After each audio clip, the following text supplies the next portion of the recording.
video brought to you by Coffee Brand Coffee. It's the best coffee branded coffee that's coffee that's branded coffee.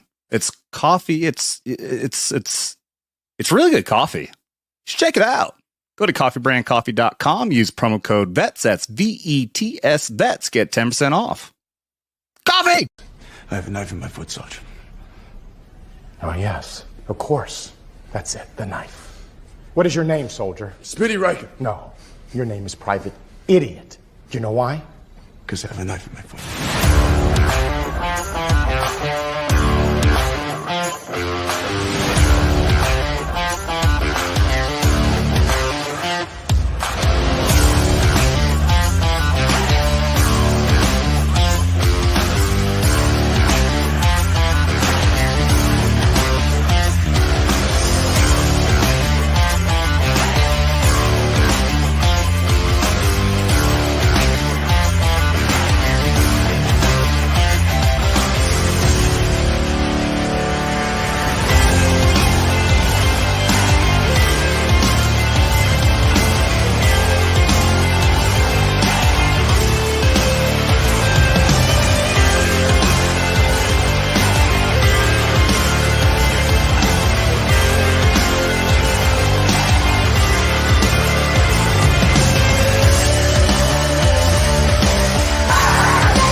What's up, everybody? Welcome to Knife Hands here on Vets Talk, and happy to see everybody here. I hope everyone out there is feeling better than we are, because we were talking about.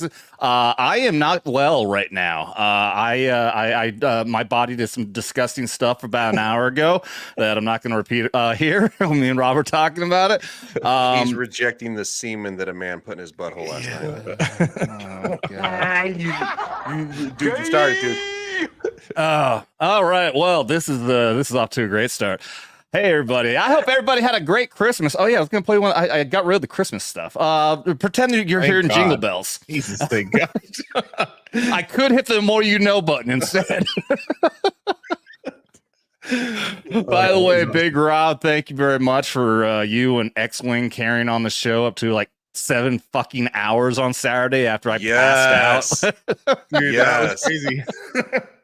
Yeah, I wasn't sure if you were just like, like, screw this, I'm out of here. And I'm like, what do we do? And like, I don't know. X-Wing has like a million questions, so we just kind of carried on. But no, yeah, I got a DM from Dermy at fucking 1:15 in the morning. I was already asleep, right?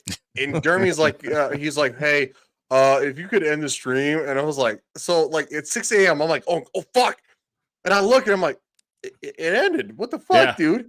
Yeah, it ended after they logged out. Apparently, StreamYard put in a kill switch now. Once everybody logs out, they end the stream. About 10 minutes afterwards. Yeah. So StreamYard's, I would give you an applause, but you don't deserve it because fuck you. Yeah. Also, actually, and now I saw that we can highlight Twitter comments now too. So if anybody's watching over on Twitter, I can now highlight your comment. But still no fucking Rumble yet. Yeah. Hey, gal. Hello. Speaking of Rumble, your roots are showing. Yes, I'm growing my hair out. By roots, like half your hair. I know. Yeah. You're not used to it. actually, weirdly, she's slightly more attractive with the blonde showing. Is that weird? Slightly, excuse me. Oh, yeah. That doesn't. Yeah, that well, my apologies. As if the chat doesn't already fucking simp for you on Ballbusters, on fucking Screaming into the Void, on fucking Knife Hands. Like, how many more chats do you need, woman? Wait, she's a part of Star Trek Engage now too. You're so sensitive. The philosophy, like every fucking show she's on now, which is like all of them. Stop it! I am not. She's everywhere. Like AIDS. Kill me. Stop. What's up, Big Rob? 75th Ranger Regiment. What's going on? What's going on, dude? I've been on like a permanent food coma since Christmas. You know, like when you get all sleepy and you just can't. Like it's been like that every day. And today I was actually I was gonna go do some like range therapy. Just go to the shooting range and do some therapeutic time. And I had breakfast, and then I went into another food coma. So I was just like, oh, screw it. I just slept all day. Yeah. I think part of my illness I'm feeling like might actually just be because I have like not given any fucks whatsoever about what I've been eating since Christmas. So like I never eat sweets. Now I've got like a fucking freezer full of like these ice cream things and fucking cookies and shit. And I'm like, I've been eating way too much of that crap. My body's like, no, fuck you. I don't like this shit anymore. Yeah, that sugar will kill you, man. Thanks for walking away right as I'm trying to introduce you, Tiff.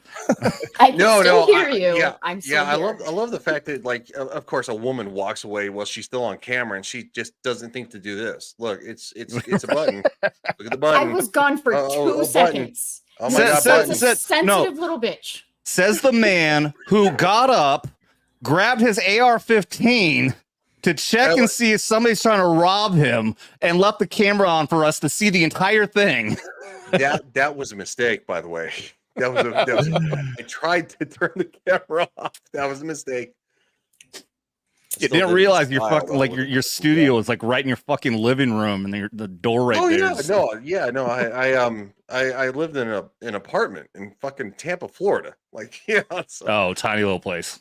Yeah, no. Now I'm in a smaller city, as I quote say it. Yeah, it's one of those things. If you don't want, I'm. Hi, Gal's brother. Hey, Gil. Hi, Gal's brother. Cheers for you, sir. You can just call me hi, Gal. Hi, chat. Okay, moving on. Hi, Ryan. Hi, Ryan. Hi, everybody. Hey, Gal hung in for a while with us on the stream, man. Yeah, but I'm gonna let you guys have your moment. So. I know you warned me when I said I'm gonna honor every single individual chat by doing the half shots, and I did not heed that warning because I thought that at the amount of wasted I was on that show, I thought that would have been like the most profitable stream of all time. And it wasn't. I just apparently poured way too much liquor in every single fucking shot and got wasted in no time. I'm surprised you probably didn't shit your pants the next day because you had the fucking beer shits. You had to have. I wasn't drinking that much beer. It was straight fucking liquor. I think I had 2 beers. It's called beer shits. No, it's whiskey shits. Whiskey shits. Never heard the whiskey shits. Yeah. So it sounds so much more funnier than beer shits. So I watched that the replay a couple of times while I was doing like the editing, and what I noticed is like you kept bringing up already read super chats like repeatedly and drinking to them. Yeah, at the end, I know. Yeah. I saw that too. I was just curious about where it was that I passed out, so I watched like that last bit. But what am I doing? Why do I keep pulling this fucking chat up? I just love that you couldn't press the right goddamn button. I know. I have no excuse for that because I wasn't even drunk when I first started doing that. Oh man, it was great. Oh man, hi Ryan. Hey man, how's it going? Fuck, we're still on intros. I'll just say this: this is what happens when you hang out with Dermy. This is what happens. Yeah. What?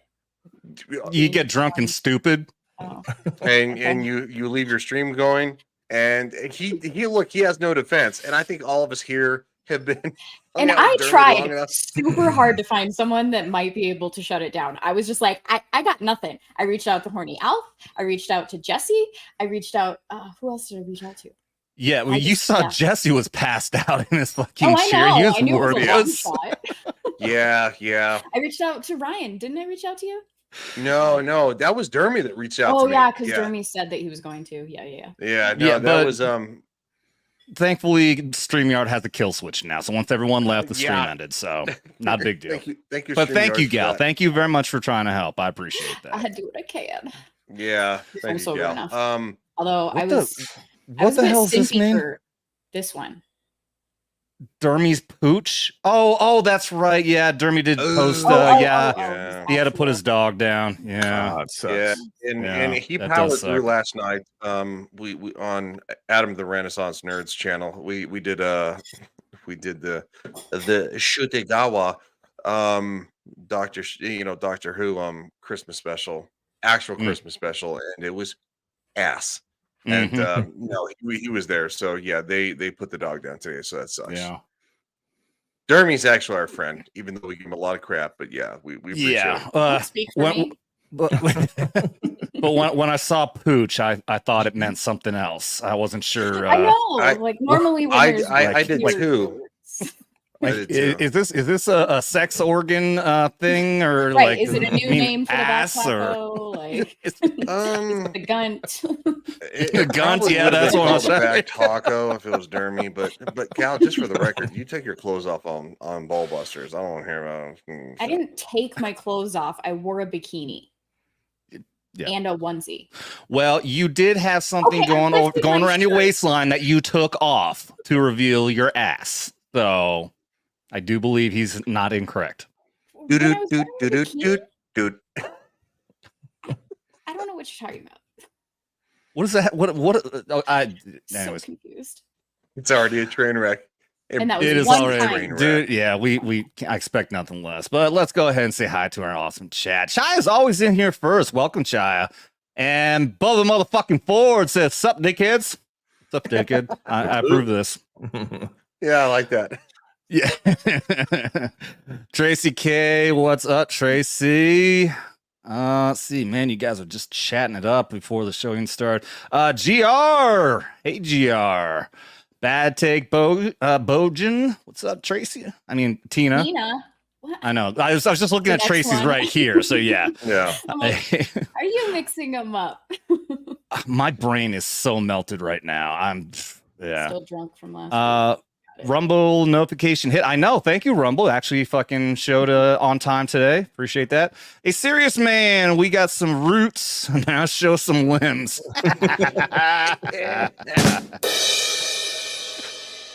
Ruben, what's up? He says, "I like your hair, Tiff." Thank you. Ruben. Gravy D dropping in with the fucking eggplant. Thank you. If Dermy was here, I'm sure he'd be very happy to see that.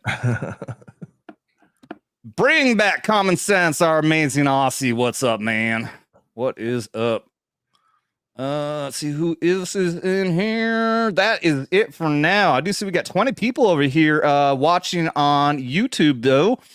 And we got 17 over on Rumble. I want to give some love to our Rumblers. What is up? Absolutely.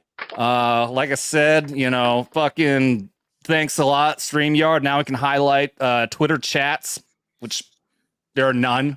I don't think one comment has ever been dropped on any of these streams. But go ahead and completely ignore Rumble. Thanks a lot, StreamYard. You're awesome. Maybe one day we'll get there. Yeah, I did apply. You got a fucking request to get that Rumble version of StreamYard. Dude, it's Rumble pretty nice. Studio. I like it. Is it? I've got it. Yeah, I'll give you the email point of contact. Yeah. Did you not see that, Ryan? No, It's like Rumble Studio. Yeah, so No, you I can haven't seen that, do no. YouTube, Rumble, Twitter, Twitch, and set up custom RTMP like simultaneously in a single click. Their interface is a little weird. Takes some getting used to, but All right, it's yeah, not no, bad. I haven't. No, because I just actually started live streaming on Rumble within the last couple of weeks. Because look, it's my fault. I didn't push it, but I finally crossed the threshold. I mirrored everything over there, and mirroring is not the way to go because Rumble's a live stream platform. So Yeah. And I'm not going to get into that. I figured out something about the viewership that you see under the numbers, but we'll talk backstage about that. I don't want to bore the audience. it's all good, dude. I do want to bring up the first topic. This just popped a couple hours ago. I think it was when I was setting up the stream. Maine Maine Secretary of State blocks Trump from the 2024 primary ballot. Oh, great. Way to go, Maine.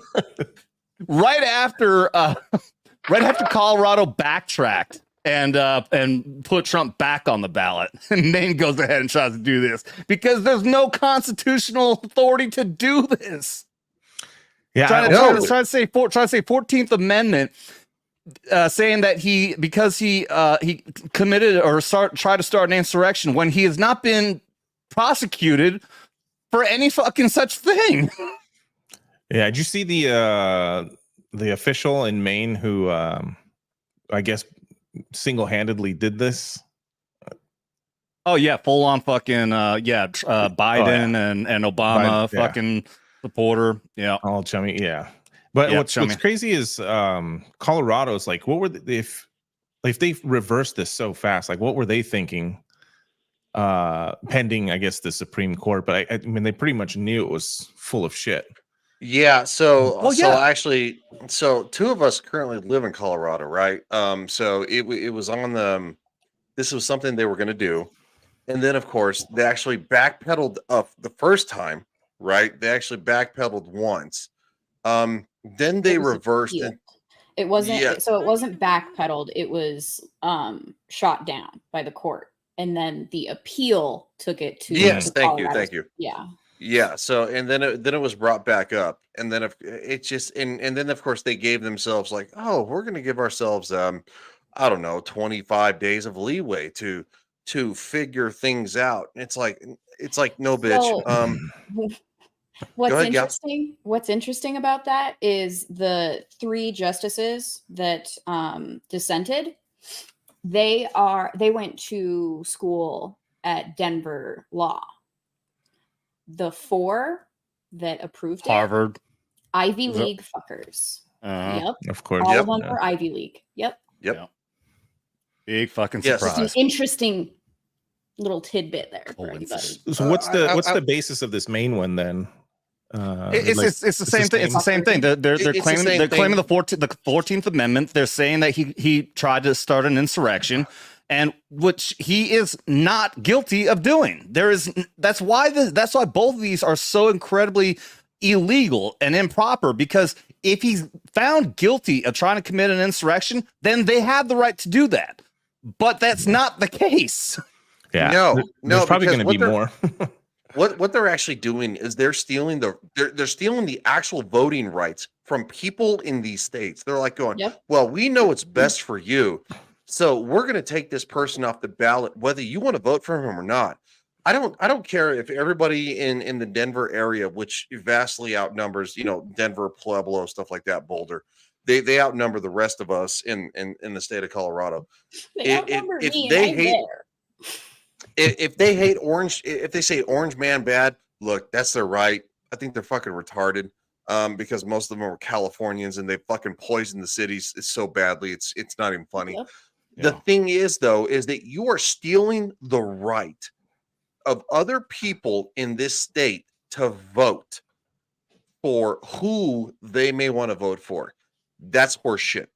It's garbage, because now you're doing the thing like, oh, imagine if we took Joe Biden off the ballot because he's too senile. They don't want to admit that. I don't care. Quite frankly, if you want to vote for a senile old man, go nuts. But imagine if this was a thing that was done in, say, hypothetically, we'll say Florida. Joe Biden was taken off the ballot. The amount of meltdown would be just astronomical. Well, there are states who are actually pushing for that. And the way it is, it's kind of like a tit for tat, and I applaud them for it, because it's about damn time that Republicans start playing by the same fucking rules the Democrats do, because they fucking play dirty, and then we always try to take the high ground, and they always beat us down every fucking time. So we need to start playing dirty too. You want to try this shit? Go ahead. You want to try to impeach our guy? We'll impeach your guy. Yes, I'm still kind of fighting with myself on that, if that's the right idea, or just fucking take it to the ballot. But yeah, man, I've been back and forth with that too. Like I'm at one point I'm all about it. Just fight like they're fighting, do everything dirty like they're doing.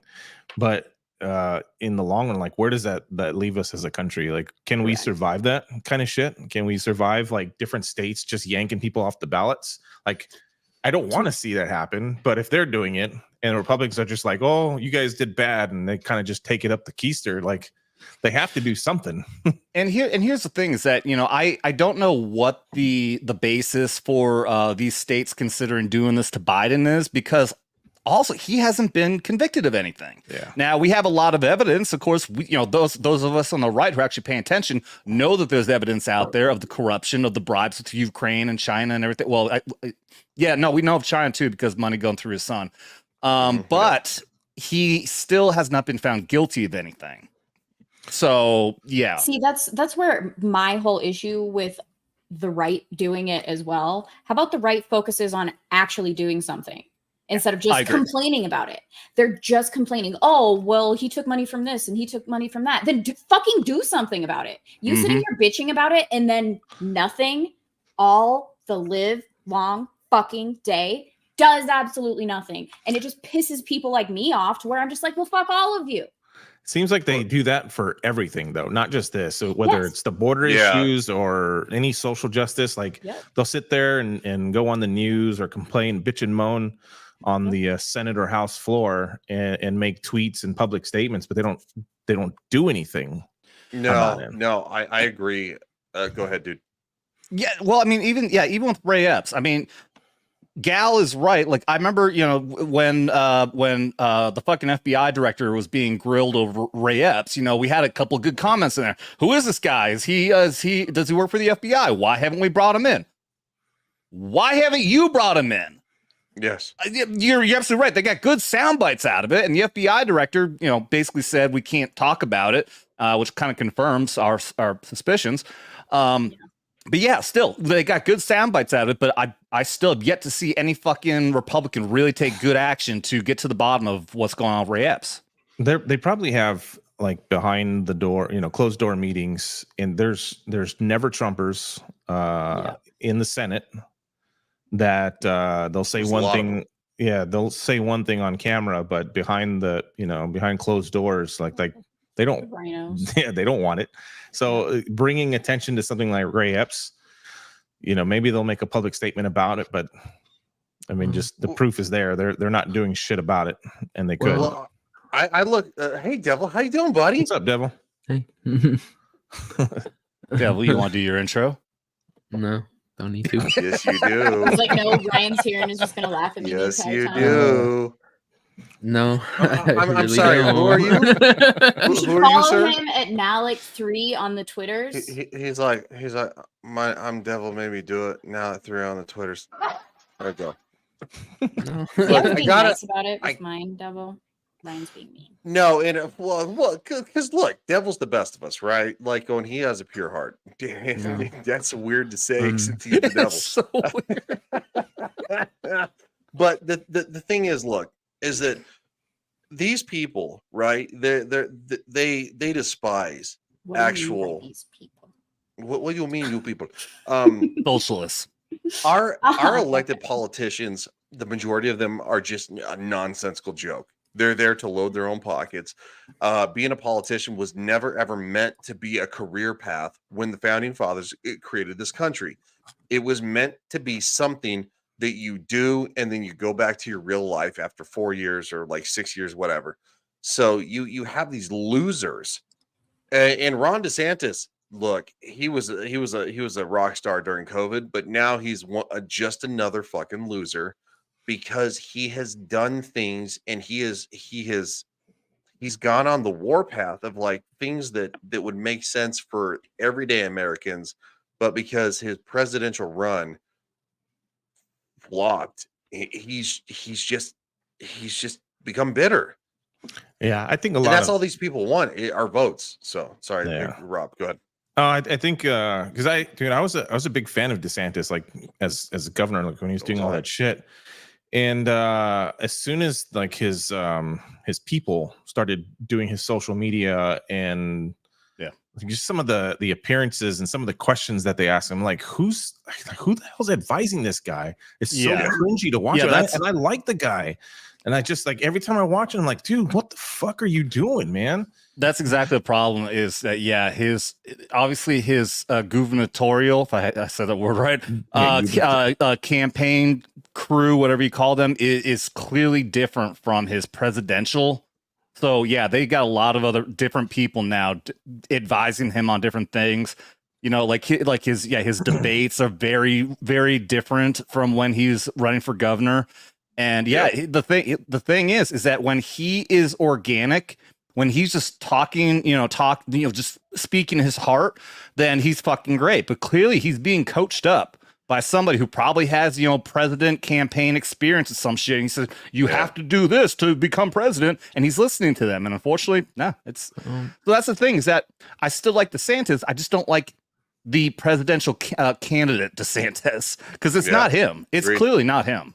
He's not shooting from the hip. He's reading, scripted stuff, and also at the same time too, somebody's is advising him, in my opinion, to shoot down the former president. It's like going, okay, well, that's not the greatest idea, because first off, in the last presidential election, Trump actually raised his numbers with Hispanics and with Black Americans, right? So now you're coming from Florida, where a lot of Hispanics, a lot of Cubanos, they're not down with the socialism crap.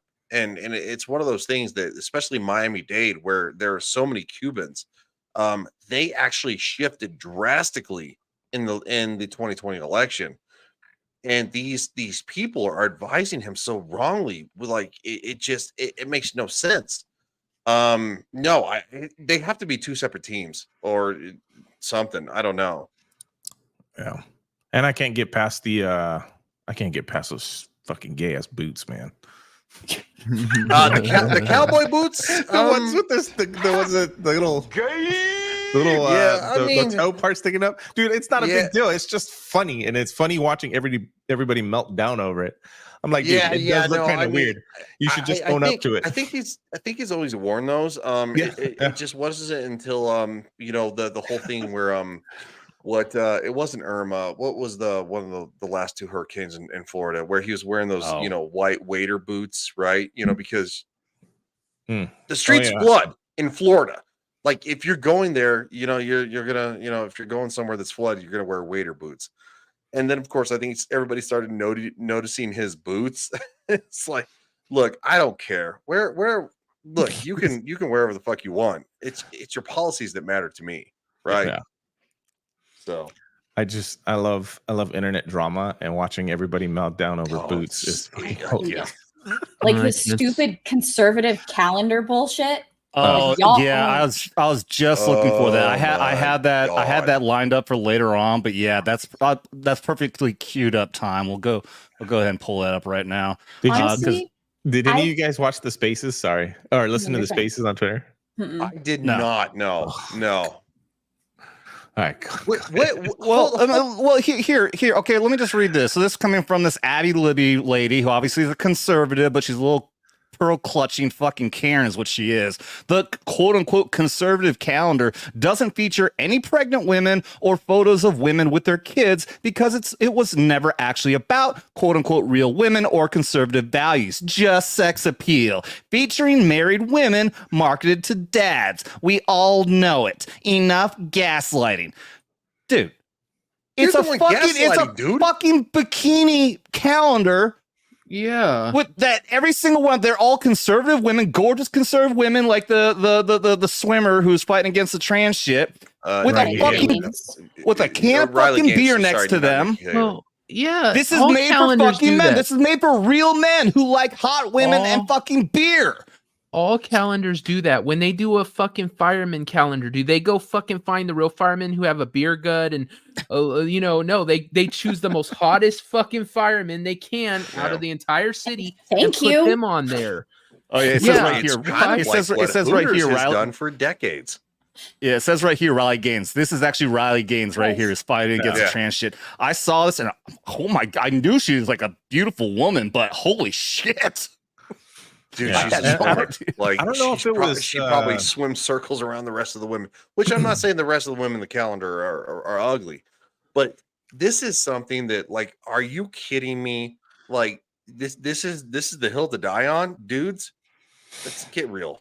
Yeah, so I don't know if it was Abby Libby or if it was Bryson Gray, that rapper that started all of this meltdown. Because supposedly I was following CCG, Bryson. CCG Bryson. Yeah, so he's like a Christian rapper or whatever. But he made a comment about this being demonic, and then that started a shitstorm. Yeah, he started a shitstorm, and they all day there was just back and forth with everybody on Twitter, and then they did a Twitter space, and it was the most frustrating, hilarious thing to listen to. And all I can think of was like, I don't know if on last stream, you remember that part where Dermy's yelling at XWing? He's like, "Oh my God, how gay are you?" That's all I heard throughout the entire Twitter space, because it was just, you have like uber, like Bible thumping, virtue signaling conservatives calling this demonic, and then you have other people, like the whatever podcast chimed in. And it was just a freaking total shit show of gayness. And I enjoyed every single fucking minute of it. And I hate if any of these fuckers bitch one single time about Democrats being unfunny, want to kill humor, you shut the fuck up, because you're trying to kill our fun too. Well, that's the thing, is it's going back to what turned a lot of people off to conservatism. Is back when you had the Bible thumper saying you can't say that on television. We have to stop Married with Children. It's polluting our children. Potter's blah, blah, demonic. Blah. Yeah. Oh my God. It's that kind of crap. 007 caused fucking Columbine. No, it didn't. Yeah, it's that kind of crap that made young people go, I'm there's no way I could be a Republican. Sorry. Dude. We've made headroads into that, and now look what they're doing. Yeah. I had a buddy who showed me a video. He didn't know what Game of Thrones was, but he showed me a video of somebody making the Iron Throne out of those little fucking cocktail swords, and then it glued it all together, sprayed it black, and he just showed it to me. He goes, "Look at how fucking cool this is." I'm like, "Oh yeah, that's Game of Thrones." Oh, I've never seen it. And then we're shopping. We worked together on a fucking on a project out here, and we had to pick some stuff up. But anyways, I passed by a DVD of Game of Thrones, and it was just a picture of the Iron Throne. And he's such a fucking Bible thumper. He looks and goes, get that demonic stuff away from me." I'm like, "Dude, it's just a fucking chair made out of swords. You showed me the fucking video." I'm like, "No, that's demonic. Get out of here, you fucking weirdo. It's just a chair made out of swords." Yeah, no, and look, so I'm on this losers page, right? It's real Bryson Gray. He says biblical Christian rapper, pro God, pro family, pro life. Weird, because I actually tweeted back at him when he says, because somebody says, "Is sex demonic too?" And he said, "Out of wedlock, yes." And I just responded, "Weird. You're doing a lot of judging, considering only the Lord can do so." James 4:12. You're a fake, and he is a fucking fake. Fuck you, dude. You are a fake. You are nothing but a clout chaser who found your platform, and you are chasing it. You're a loser. You're a clown, and quite frankly, I hope your shit tanks. Yeah, like so these fake Christians. They've been look. I had an aunt like this, like going, "I just want to make sure my family's going to heaven because," and I'm like going, "Really? Because you're the one doing all the judging, so you might want to consult your Bible about that shit." Uh-huh. I went to when I was younger, I went to this school for a little bit, and it was a Christian school, and they were like extreme, can't listen to music that's, had bad language. So listening to, FM radio, you couldn't listen to that. You couldn't go watch rated R, rated PG-13 movies. They were like super freaking strict. And I ended up quitting just because of, all the rules and stuff. And it just makes you want to reject everything about that lifestyle, is when you have these like zealots almost.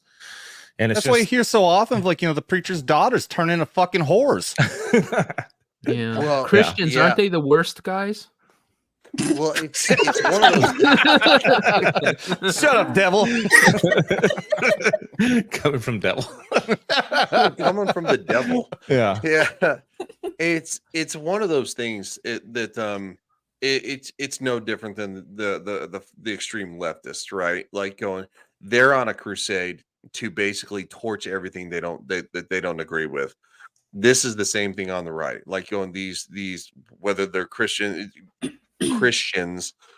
or conservatives, on the right, they're here to torch everything that they don't agree with. Well, the thing is though, is that you're the extreme.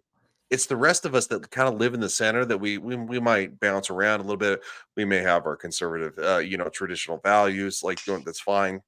Family is a traditional value, but saying that a calendar is demonic, are you fucking high?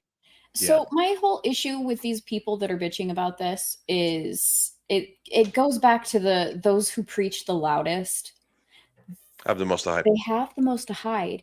Like you're being so ridiculous about this because you know that you have your own little skeletons in the closet, that you don't practice what you preach. So you have to make sure the rest of the world thinks that you do. He's probably closet gay. And I'm not even going to say that. Like, it's just, you're not perfect. Nobody is. That's why Jesus died to fucking save you. Like, I'm not even religious. I hate this. I hate the middleman. There's so talking about Jesus while using the word fuck. I know. What's crazy is this picture of Riley is probably the most risque one out of all of them. I don't know if you've seen them all, but the rest of them are like, which is probably why it's a cover photo, because it's hot. Probably. Yeah, this is gonna make metal. I want to buy this calendar because of just this picture alone. Yeah, well, she's also the youngest, right? And she's also probably one of the most fit, influential. Fit. I would say influential because she has been run through the ringer with this whole how's his name? Leah Thomas crap. Thomas. William Thomas. Yeah. So it's one of those things that yes, she's a swimmer. She's in she's in her early 20s, probably 23. She's going to be the cover model, right? The rest of it is just mellow at best. Like I've seen worse on Instagram. Oh yeah, you can see nipples on Instagram, but Instagram pretends it's not there. Yeah, well, I mean, fucking Instagram is no bastion of conservatism. No, I mean like the see-throughness of Instagram, and it's like going, oh, okay, yeah, going as long as it's covered but it's still see-through, it's okay. I like a serious man's comment here. He says, I'm not surprised you are all okay with this demonic stuff. You stream with the devil and allow cameras to steal your souls. That's funny. I would also like to point out why are they not going on a crusade on the platform that they're spewing this nonsense on? Because I can click on any one of the bots that start to follow me and see full-on tits, ass, and vag. So you're supporting a platform that shows full-on porn. How dare you? Yeah, that's a great fucking point. And it's not 18 plus. Twitter is not 18 plus, and the amount of pornography on that platform is outrageous. That's a great point. Yeah. Let's see, what did Mike? Hi, Mike Bad Knees, welcome. Says what I'm finding hilarious is that Bryson wasn't even close to the target. People wouldn't still be talking about this 9 days later. That's not true. Not true. That's it's because we're concerned. We're seeing this gap start forming where you have people who are going back to this Bible thumping thing, and all you're going to do is push a lot of people off the boat. The left has been doing this for years, where it's all like, okay, you either agree with every dogma we have, or you're not allowed in here. If you think abortion should stop after the 6th month, oh, get the hell out of here. It's till the baby's crying coming out, right? They keep chipping away at their base, and we're doing the same thing. If we start separating on this, if you start having people sitting there saying that, oh, that girl's in a bikini, oh my god, she's going to hell, well, then what you're going to do is you're going to push away a lot of people. You're going to break this apart. We have to stand strong together and have to say we're against this, we're against that, and stay close to each other. Instead, you're breaking it apart by, oh, well, you're either Christian or you're this or you're that, and we're going to start just messing this whole thing up. It's stupid. Just if you don't like it, don't like it. You don't have to like it. No one's expecting you to. But don't sit there and call people demonic because they fucking have a calendar of girls in bikinis. Jesus. Oh, but it's a combination of also putting the cross there. It's not just because, it's fine to be risque, but if you put the cross with it, that makes it demonic. Well, see, at least these people actually have an understanding and respect the cross. Unlike I saw a clip, the clip of that fucking podcast where they talked to dumbass porn stars, and one of them had a cross on, and the guy asked her, "Do you wear that while you're doing porn scenes?" Yes, I do. Do you think God is okay with you doing porn? So, yeah, I think He wants me to live my best life, so I think He'd be okay with it. And he asked her, "What do you think the devil would think?" And she's like, I don't. Do you think the devil would want you doing porn? And she goes, probably not. So you think God wants you to do porn, but the devil doesn't? And then there's nothing after that. But that's so fucking stupid. Whereas these people have good values. If I'm not incorrect, I think Riley Gaines here talks about saving herself, not having premarital sex before marriage. So, anyways, yeah, I think it's just.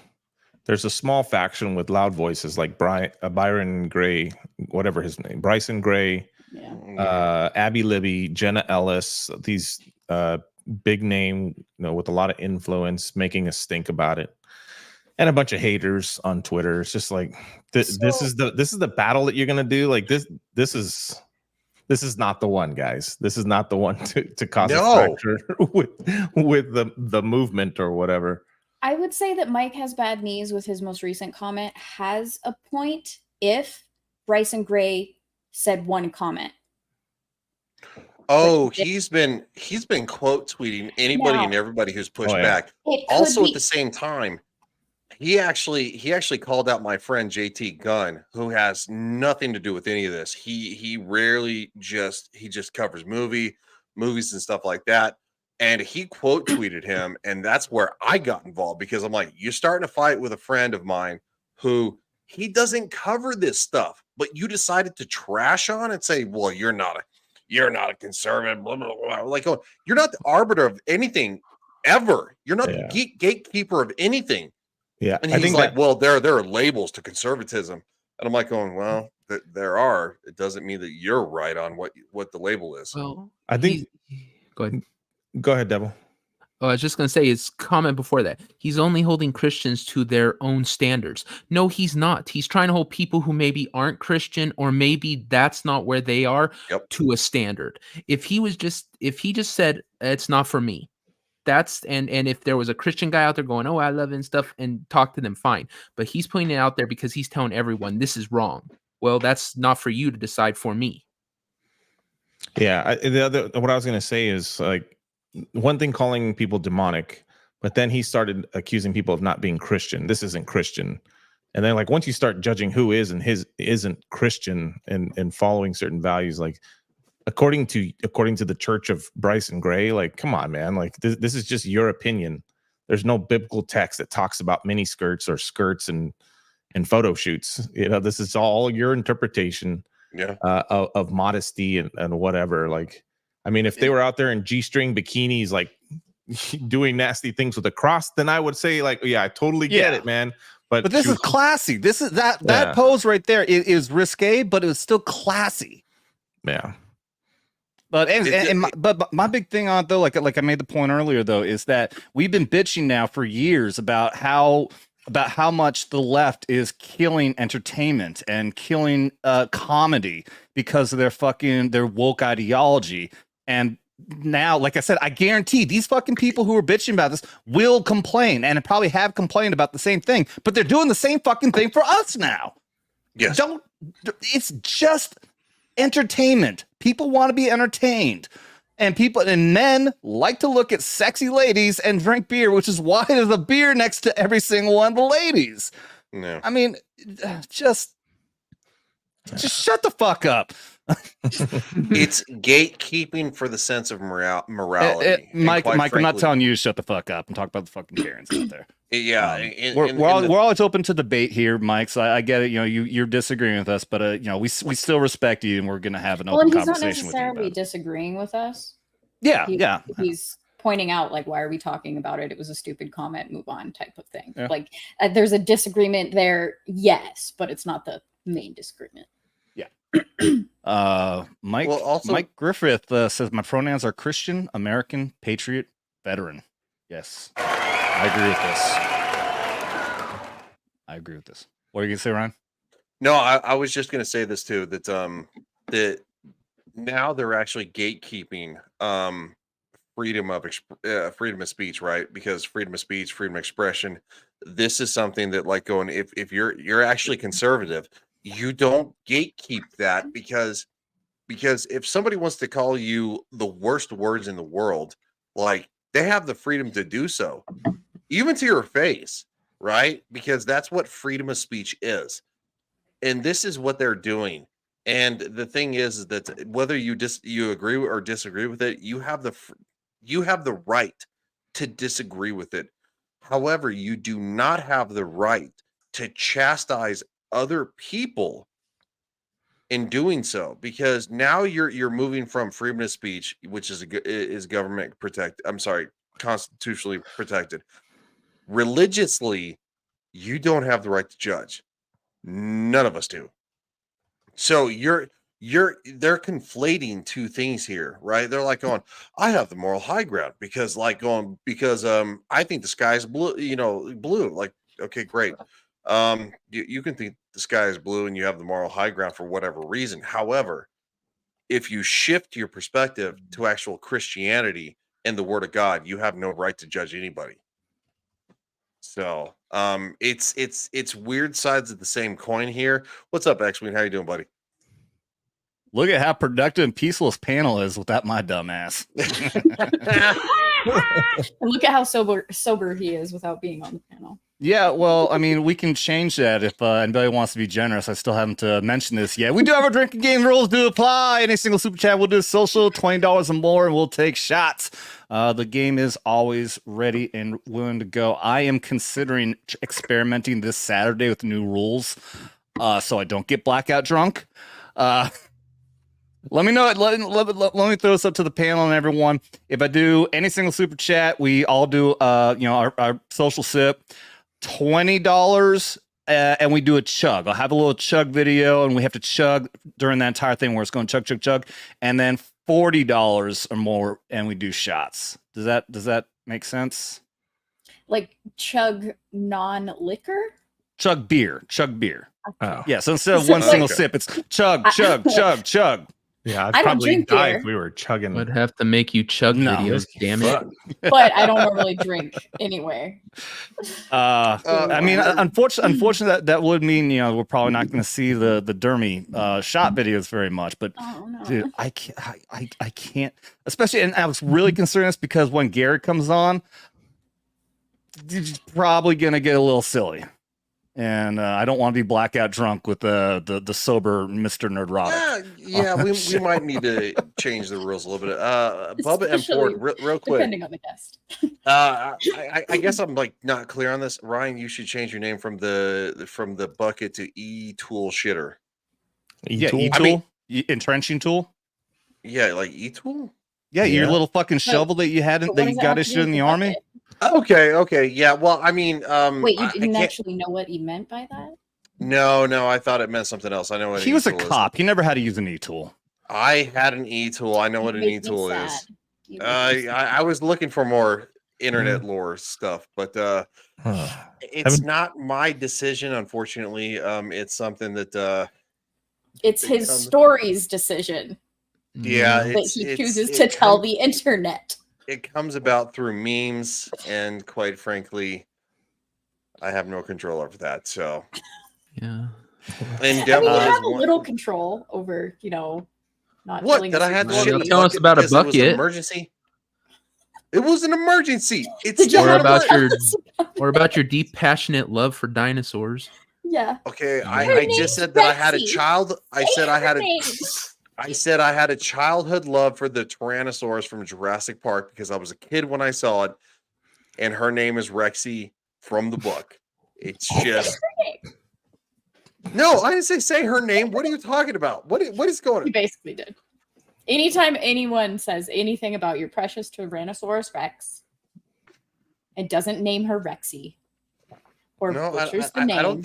I don't think I did. Her name's Rexy. No, it's you. That's what you've done. Shout out real quick to Perdido over on the Rumble side. Says Big Rob's story hour was worth you passing out, Adam. Thanks. Yeah. So XWing here and Rob could share their man love for 3 straight hours. Dude, was it that long? Wow. Holy shit! I'm pretty sure I passed out around the 4-hour mark, and that shit almost went for 7. So that was about 2.5 hours. Those guys were fucking just yammering on, keeping the show going. Yeah. Have we talked about anything incredibly incriminating and completely inappropriate yet? We talked about you. Yeah, we talked about you. All incriminating shit. Well, no one's been on the toilet yet, but we'll Right. you know, Yeah. try to live up to your standards, X-Wing. Guys, if you have everyone out there, if you haven't seen the video yet, Big Rob over here did make a 30-minute highlight reel of that 7 straight fucking hour show. Check it out. You will get to see X-Wing on the shitter with his pants down. If you haven't seen it already. Hold on. Were you not there for that? No, I wasn't. Did you not watch the video? Dude, watch the highlight. That shit is hilarious. I didn't see the highlight. I saw the X-Wing, stream. stick around. I'm gonna pull it up. 7 hours. Yes. Yeah, 7 hours. So I will watch the highlight reel where just there was too much to do. I sat through that thing probably twice, like fast forwarding and trying to make clips, and I got it down. Initially, I got it down to like 2 hours. Like this is still way too long, and then got it down to 30 minutes. But the reason why we're confusing Ryan is the toilet is what you would be a bucket. See, that's what why X-Wing uses, like a civil. He was on a bucket essentially, and now does it make sense? Hold on. I have a question for X-Wing. If you're in the middle of nowhere and it's an emergency, oh my god, he doesn't need the background. You shat in a bucket. That's all that matters. Yes, because it was an emergency. It's your preference. It's fine. You even put a Santa hat. It's not my preference. I prefer a toilet. Sure. But sometimes when it's an emergency, you either shit your pants or you shit in a bucket. What are you gonna pick? Or you could be an adult and not do either. Shit in an ammo can. Done that one. yeah, you did. Don't encourage him. I had to shit in Ziploc bags. Yeah. Oh, time to change. On surveillance missions, we can't leave our fucking hide set. We had to shit. Also, when you're on a mission, it's a little different. Yeah, dirty ammo can shitter. That was when I was a tanker. We had to shit piss in the turret. Oh. Yeah, did you find it? Oh yeah. A pair of testicles now with a double chin. Do I X-Wing, you fucking cocksucking motherfucker. X-Wing says he's pooping. Sitting on a shitter giving me money. You know what? It's gross, but I'm all right with it. You know, you should just log on to the stream with your phone while you're in there. You won't do it. You won't do it. Give his old Big Rob, swarmy. You won't do it. Fucking pussy. You won't fucking do it. Been said I won't. That's why This other room. He's doing it.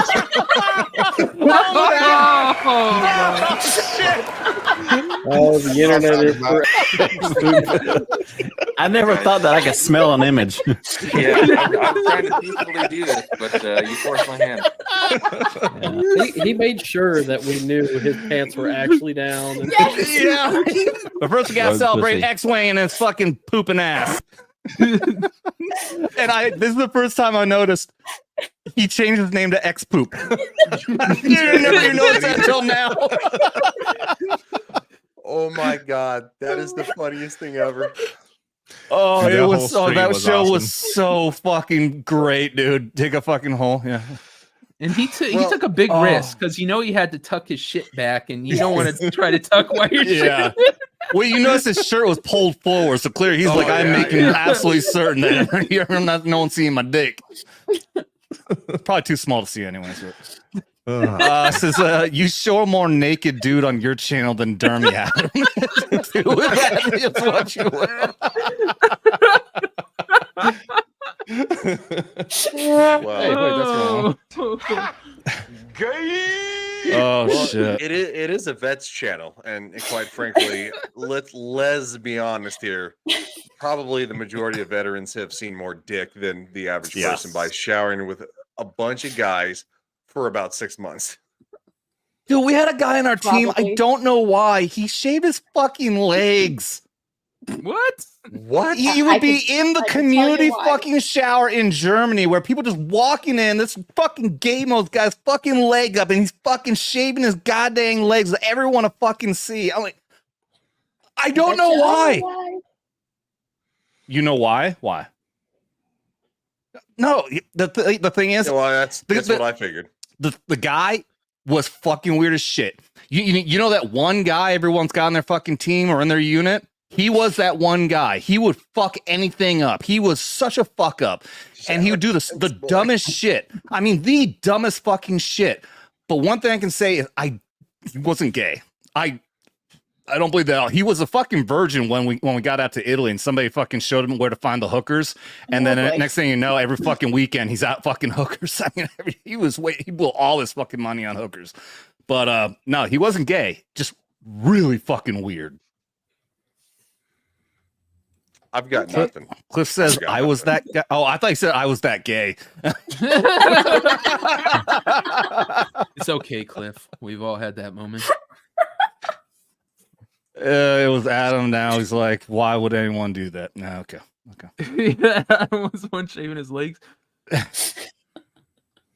Look, long story short, any guy who spent time in basic training is seeing a lot of penis. And just like Gal, look, she was in the Marines.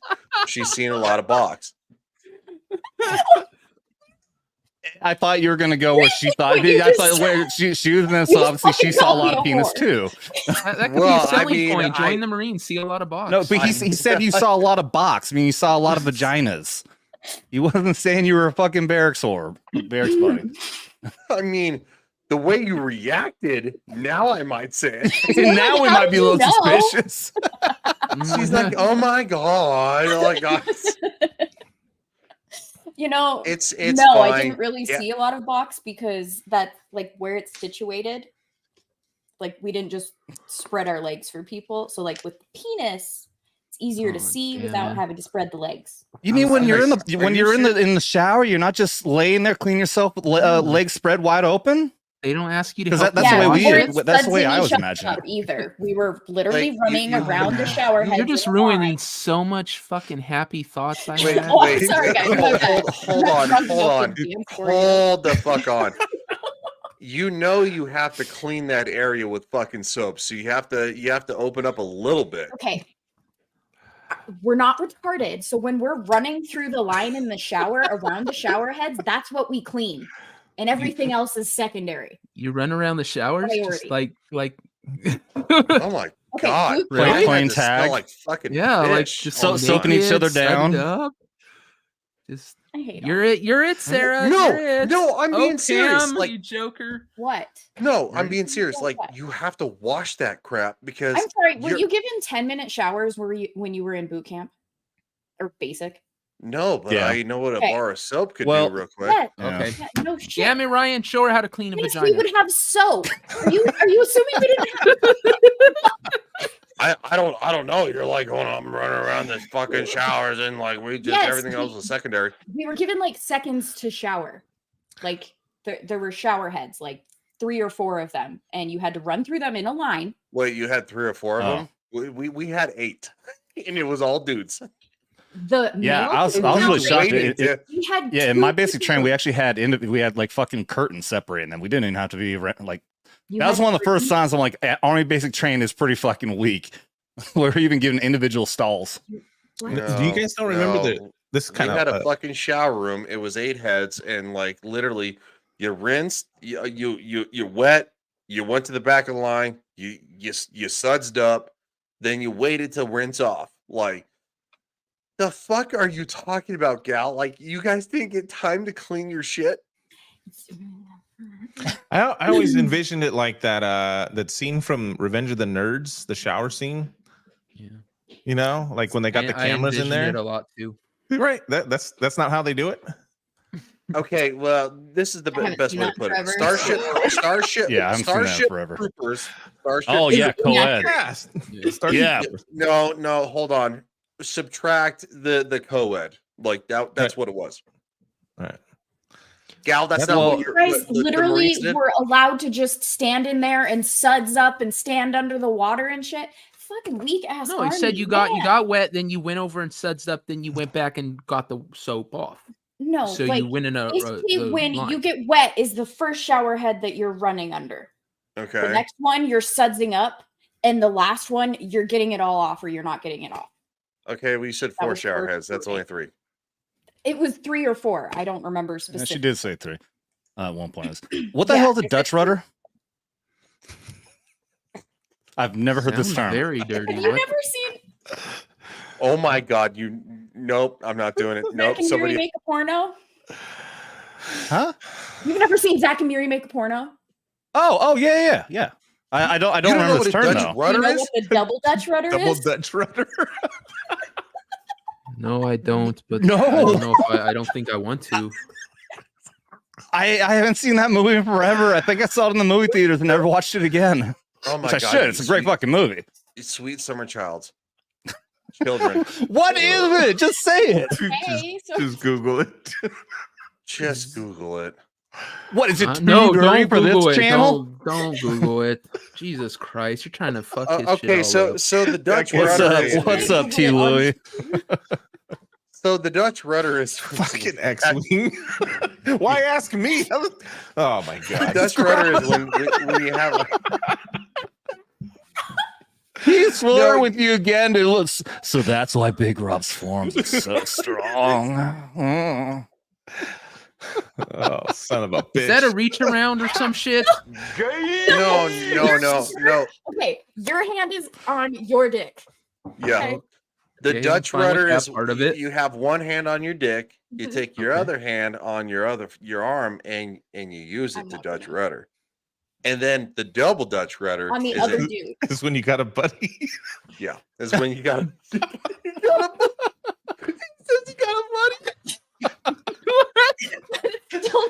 That is what the hell? You just got to come in here ruin everything, X-Wing. What the fuck was that, man?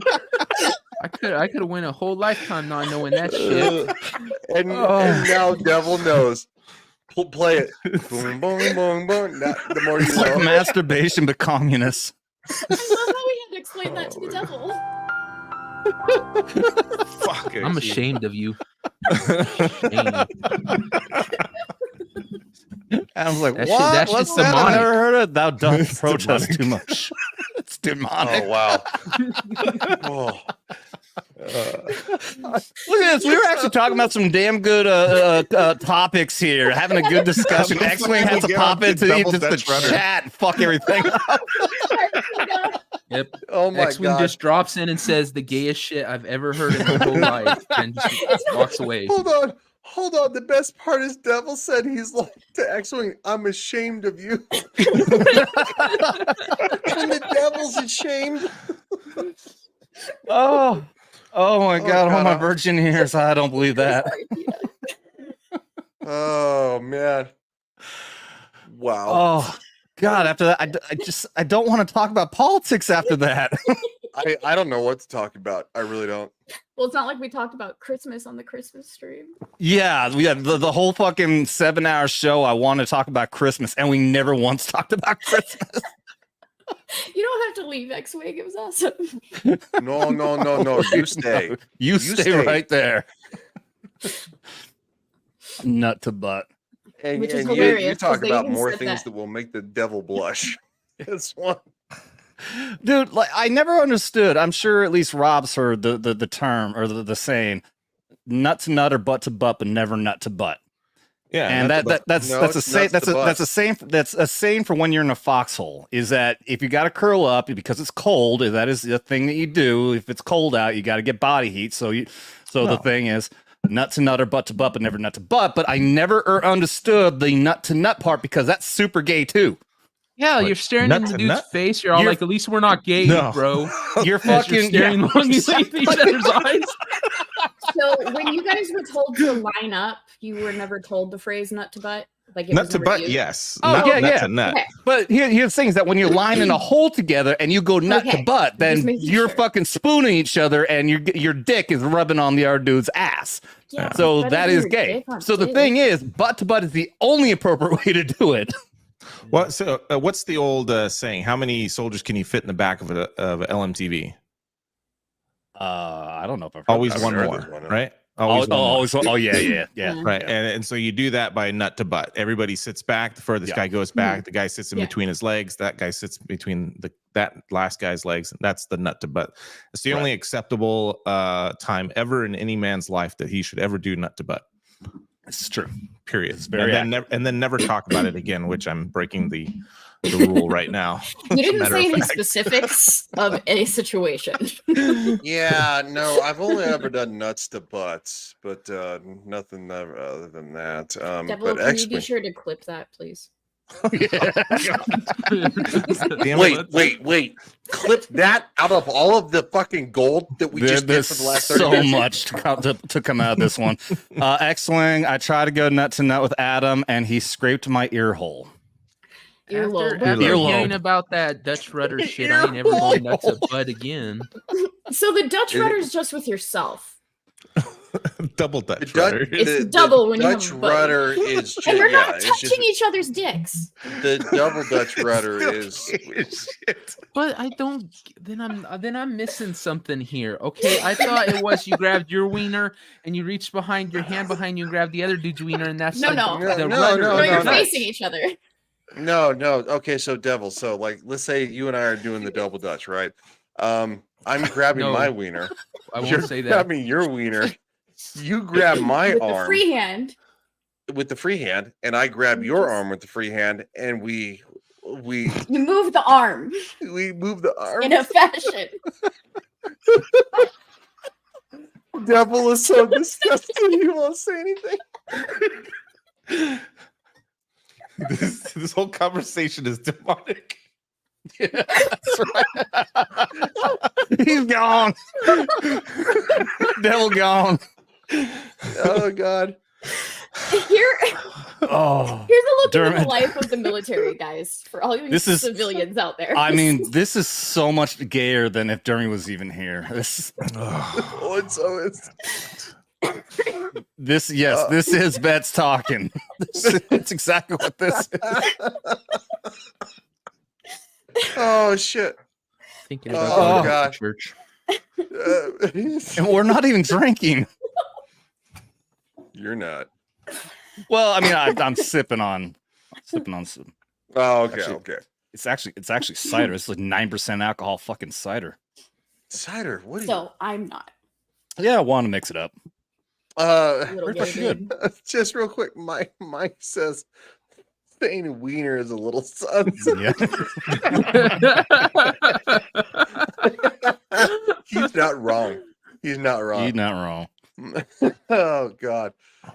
Oh, I have All no idea where the fuck we left off. let's. Well, we're done with the other topics, but let's. I do want to. So I fucking mentioned this on the Christmas show, the quote unquote Christmas show. We never got around to. Hey, I had Christmas decorations up. Does that count? Yeah, very Christmassy. Actually, you needed more. You should have had should have had bows on your nipples.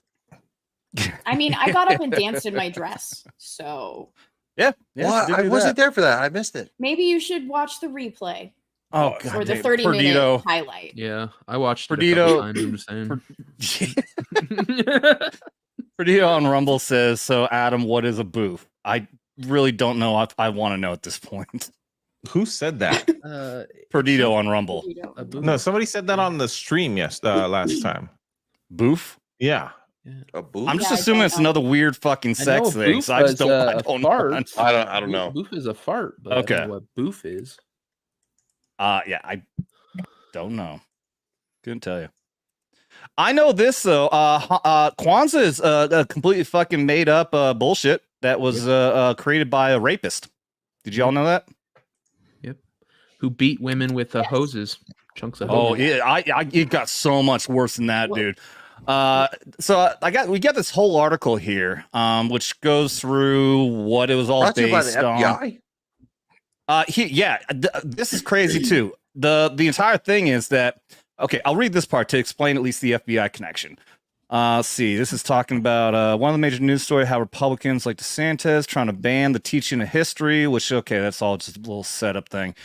Celebrated exclusively by white liberals, Kwanza is a fake holiday invented in 1966 by black radical / FBI stooge Ron Karenga, aka Dr. Molina Karenga, founder of the United Slaves, the violent nationalist rival to the Black Panthers.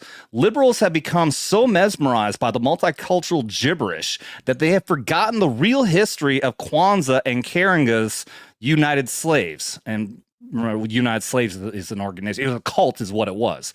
We'll get into that. In what was ultimately a foolish gambit during the madness of the 60s, the FBI encouraged the most extreme black nationalist organizations in order to discredit and split the left. Amazing that back then the FBI was against the left, and now it's completely opposite. The more preposterous the group, the better. It's the same function as hashtag Black Lives Matter serves today. By that criterion, Karenga's United Slaves was perfect. So it does go into the entire thing that here's the thing is that it was actually the entire basis of it was based on his ideology with his United Slaves organization. And it goes into how there's like these elements with all these fucking Africa words that have certain meanings, blah, blah, blah, blah. The SLA's revolutionary principles, Umoga, Kakjika, Ujima. It's all just a bunch of African names that they fucking took.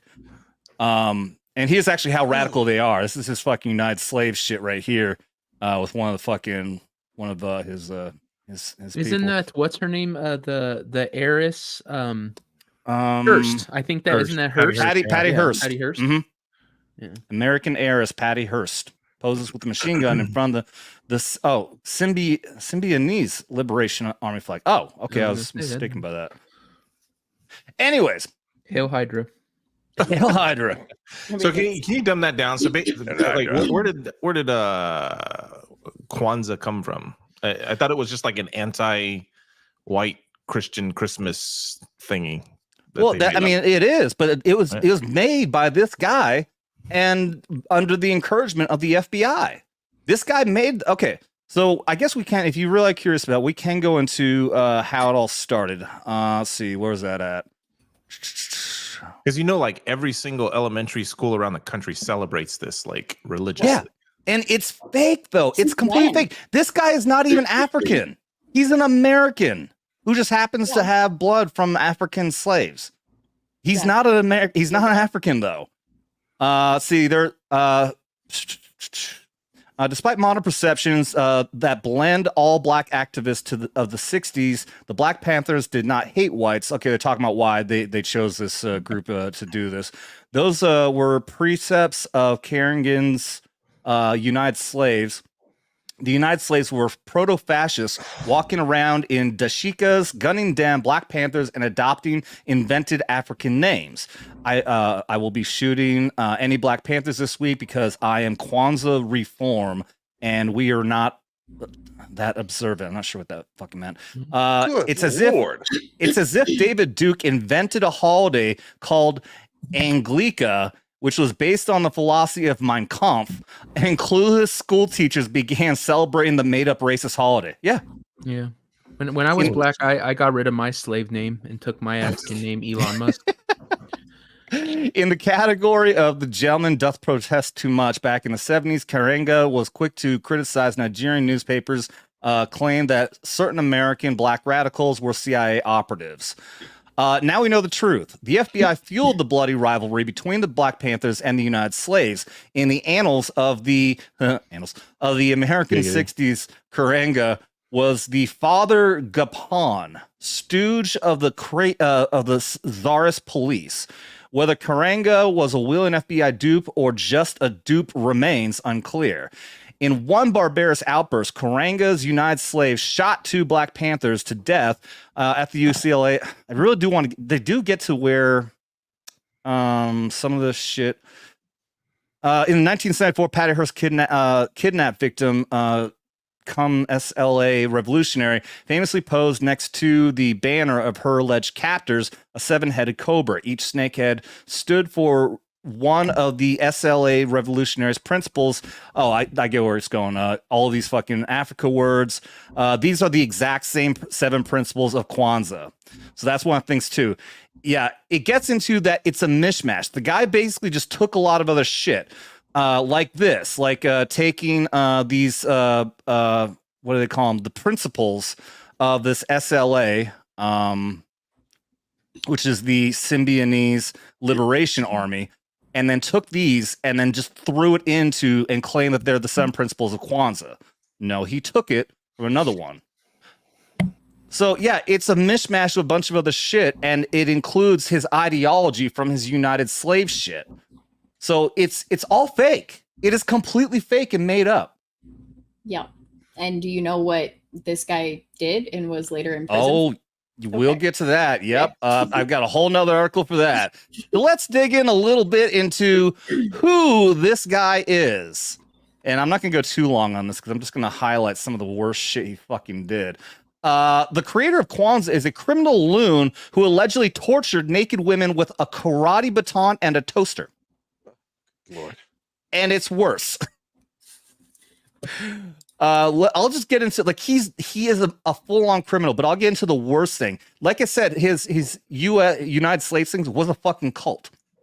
So in the incident that we're talking about here, he suspected. I'll read it.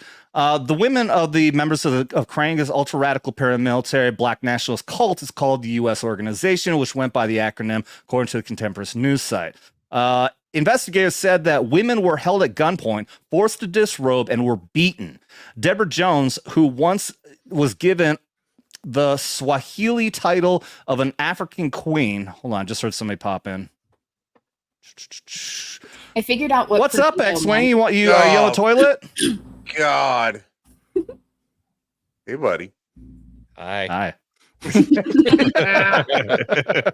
What's up, X-Wing? I'm not here to cause trouble. I'm just listening. Oh, dude, you're fine. We can cause trouble after this. Let's see. Deborah Jones, who was once given the Swahili title of African Queen, said she and Gail Davis were whipped with an electrical cord and beaten with a karate baton after being ordered to remove their clothes. Kwanza, who's the cult leader, tortured Jones and Davis with the help of other members of his cult because Kwanza believed that the torture victims were using magic crystals to assassinate him on behalf of his enemies. At the wrong time, bro. Yeah. The victims were, this is the guy who created Kwanza. The victims said they were living at Karanga's home when Kwanza accused them of trying to kill him by placing crystals in his food and water and in various areas of the house. Jones and Davis declined the charge that they were using special crystals to murder Kwanza. The denial were reportedly not helpful. When they denied it, allegedly they were beaten with an electrical cord and a hot soldering iron was put in Miss Davis's mouth against her face, and the Contemporary 1971 blah blah blah article says Jones also testified that one of her own big toes was tightened in a vice. Kwanza, head of the United Slaves, also put detergent and running hoses in their mouths. Miss Tamayo reportedly put detergent in their mouths. Smith turned a water hose full force on their faces, and Kwanza, holding a gun, threatened to shoot both of them. The victims also said they were hit on the head with toasters. Vietnamese torture is nothing compared to what I know, Kwanza allegedly said during the lengthy bout of torture. Wait, this is Black Christmas? This is Black Christmas. This is the man who created Kwanza. I like Santa more. Yep. Black Happy Kwanzaa, Christmas, everybody. I gave you my body. You tortured it away. Wait, so what was the lesson there? There was no lesson. He believed they were trying to kill him with crystals. Do we have to have the trans whatever that is at the bottom of the screen though? Oh no, that's not pro trans. It's a movie. It's a movie they made saying because the motto of doctors is do no harm. and now doctors are committing but it's surgeries on like children. a nice lesson, like in Santa Claus, right? So I remember when I was a kid, they came out with that movie that was like the take one step forward. It was like the claymation one, right? And Saint Nick was like kind of a dickhead, and then he learned one step to be in front of selfless. the other. Santa Claus is coming to town. Yeah, and then he learns how to like spread Christmas cheer to everyone. Maybe I just caught the last bit of that, but no, I mean we were just basically talking about how I broke down how Kwanzaa is a completely fake, made up holiday, which actually was encouraged. The FBI encouraged him to do it because they're trying. Late 60s too. It was late 60s. The entire thing was the FBI chose the most radical organizations of the black activist group in order to create something that would create a divide in these organizations. The devil's advocate, when you do the same thing, a bitch trying to kill you with crystals. I'm just saying. Didn't we hear about something similar in like 2021 too? 2021 too? 2021 too. Also. As well. Also. What are you referring to in 2021? I don't know what you mean. Nobody. What are you referring to? What? Something matters. Oh yeah, Black Lives Matter. Yeah. Oh yeah. I mean, they made that. We were they trying made to think of people beat Yeah. people with toasters. I was all like, Yeah, that's exactly it. I'm Toaster. I mean, there's a story about someone who was beating toaster? women with fucking soldering irons and toasters. I missed this one. I'm just saying. I think sure there was. the Ibram Kendi and this whole BLM is like the next or whatever that is. It It- came it's out in religion. 2012, by the way. The foundation, because oh my god, Look at the rise, not the foundation, right? Why did What? Devil? What devil? that sounded really gay. Look at the rise. Stare at the cock, not the balls. What do you mean? So, Adam, I will stare Rumble. at Yeah, I XWing's know. I know. foundation while I rise all day long. Devil, you will not judge me. Yeah. Oh, I judge everybody. That's just kind of my thing. I was like, he's the devil. So I think it was more effective in chat. I made you guys talk about it. I didn't have shit to do with it. I just made you talk about it. about the double Dutch rudder. Oh my god, that's the best thing that's ever happened on YouTube. I'm gonna tell you that right now. Did you get forearms real quick, Ron? Because Devil's like, what is that? Devil, the examples in the private chat. Hey, by the way, I'm gonna shout out. Right. Rob, you guys talk to Morfam here. Morfam for $20. Morfam has a heart in his thing here, and I'm looking at, and that is absolutely the 75th Ranger Regiment distinctive unit emblem insignia. Yeah. So that is Morfam is a 75th Ranger. Ranger lead the way. Rob, on your list. We're going to take this shot. Chaya, I apologize. I cannot find my cute puppy kitty video for you to palate cleanse. I'm really sorry. I don't know where it is. I'll see if I can find something though. But we got a shout out to Morphin for 20. Since that's our first shot of the night, you get to go and start it off right with It has begun. Cheers to you, Morphin. I'm not. Who by the way is just giving the beers cheers emoji. Did you know, I was sick for all of Christmas Eve and then all of Christmas Day after that stream we had? Like, I was not man enough to stomach the hangover I had after that. My father-in-law was like, "What the hell is wrong with you?" I'm like, YouTube. Just that I hung out with veterans. I took a picture of myself on the potty and I fucking gave my like, what the hell is wrong with you, son? Yeah, it wasn't good. Hold on real quick. XWing, I have to ask, does your family not understand YouTube like mine does? Because they're like going, I understand what you did. Like they're like going, you get on camera, you scream, you say a lot of cuss words. They're like going, oh fuck this, blah, blah, blah, blah. It's like, yeah. No shot. It's a lot of fun. No shot. My parents would lose their mind if they'd have seen me speaking the way I do. But that's always kind of been my whole life too. I mean, I was a bull rider. I was out in the, the rodeo community, just being an absolute degenerate. Like they have no idea about any of that stuff. So they're like, our sweet boy is talking about Star Wars on the internet. Isn't that nice? And I'm over here like that fact book janking dudes off in the shower. That's why his forearms are so toned. That's what. That's what my family thought I did until I moved back home from Florida, and now they're like going, "Oh my God, you have to you say such horrible things on the internet. I can't believe YouTube allows that." I'm like going, "But yeah, it's not for kids." So you should see say, Twitter. Fuck. I mean, yeah, you want to have a ride? Check this app out. What's Scan the this mustache guy's ride? hat. Gal, mustache ride. She's out. She's out. I have an honest question about the unit commendation, right? So I don't know what level that goes to, right? The medal itself. It's an award that gets awarded to the unit, and everyone in the unit gets to wear that award. And here's the thing: if you leave the unit, then you can still continue to wear it. So like I have when the 173rd jumped into Iraq, the unit earned the the red one. Jump? Yeah, well, the shoots out in Iraq. Yeah, well, the unit did. Yeah, as a combat jumping. Yeah, my unit opened up the northern front of Iraq. Yeah, that's sick. Yeah, it was a whole thing because I don't know if you recall at that time, Turkey. We had a unit up there. I think. Correct me if I'm wrong. Was it third infantry division, Rob, or was it fourth? No, it's fourth, right? That what?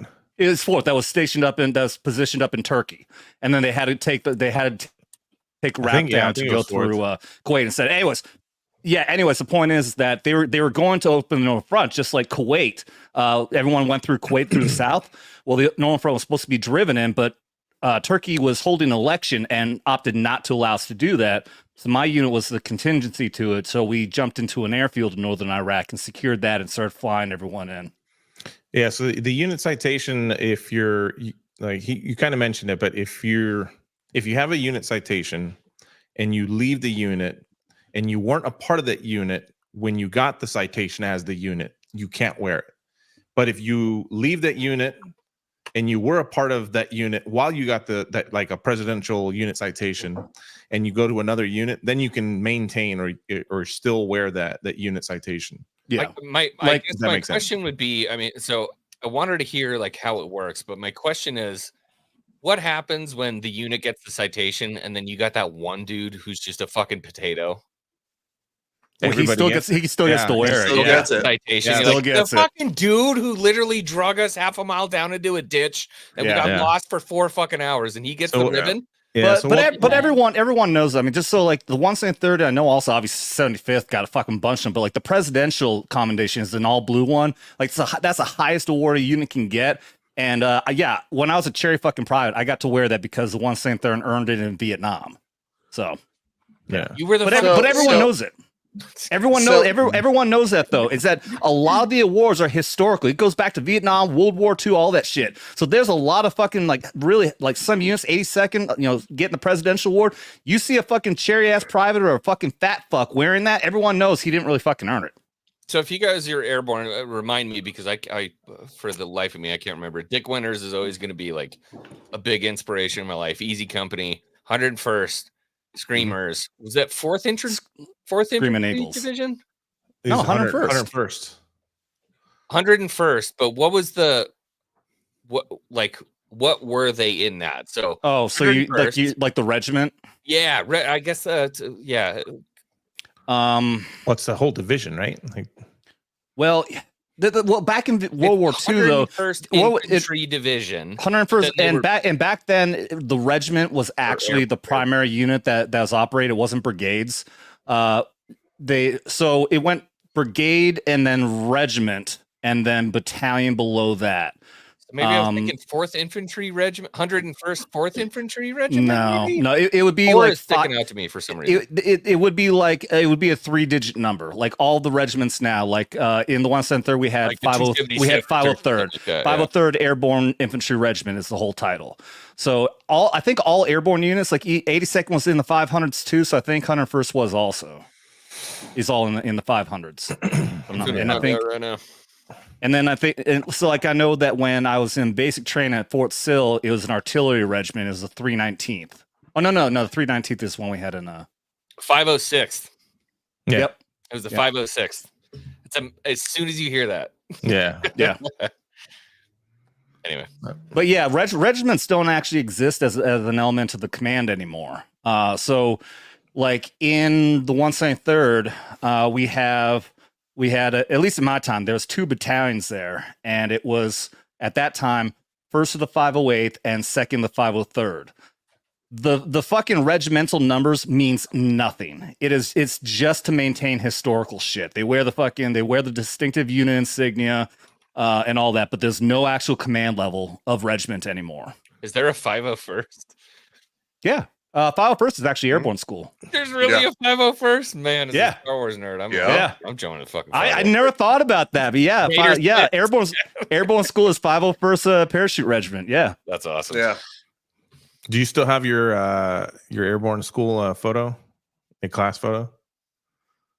We didn't have a class photo. He shit his pants, so he couldn't be there for the class photo. No, that's why he was shaving his legs. I actually do have my first beret. I still don't remember to this day why, but I do have I still have. You weren't issued it, but I mean, yeah, like you were authorized. So when I went on hometown recruiting detail, you're still technically in the 501st. So I was told I was allowed to. Dude, when I graduated airborne school, I had that shit in my fucking pocket. As soon as we were released, I put that fucking beret on, and I was like, I am so fucking badass. You get a red one. Is it red or black? Maroon. Oh, maroon. I apologize. There it I is. was like, I'm gonna crush also real quick. So on your left breastplate is where individual awards are done. The right breast is where unit awards are done. So and of course, if a so unit right's like actually jump wings, marksmanship. On your left is all that stuff. Or I'm sorry, left. No, on your left is all personal. Yeah, so jump wings, marksmanship, yada yada yada. That's what. Yeah. So right is actually unit awards, where you'll have a ribbon, and then you'll have 1 clover, you'll have 2 clovers, stuff like that. It symbolizes the fact that your unit has excelled in these certain areas. So yeah, there's a history there. Yeah, there is a history there. There it is. Hold on. Fruit salad or something. Make that motherfucker big. Salad. There it is. That's what some people call the awards. That's right. Those are right is unit awards. Left is individual awards. Right. And, well, and not all completely either, because obviously this is my this is my Czech Republic wings. You get 4 wings when you jump with another country. I've got Czech and Tunisian wings. Yeah. And then you're on this now, at least. This wasn't always the case, but when we switched to this as the primary Class A uniform, then they created these badges down here as a combat patch. Because on the greens, which I had my green in there too, you would normally wear your combat patch, the unit that you served in, on here, but they didn't allow us to put fucking unit patches on the blues, so they created the combat badge instead. Didn't you guys have didn't basically everyone get a blue braid too? Is it blue? No, braid? that's infantry. That's infantry. That's infantry. Okay. Yeah. Gal, is it flipped in the Marine Corps? Is that flipped? I was trying to remember. It's been entirely too long. Excuse me. I'll be right back.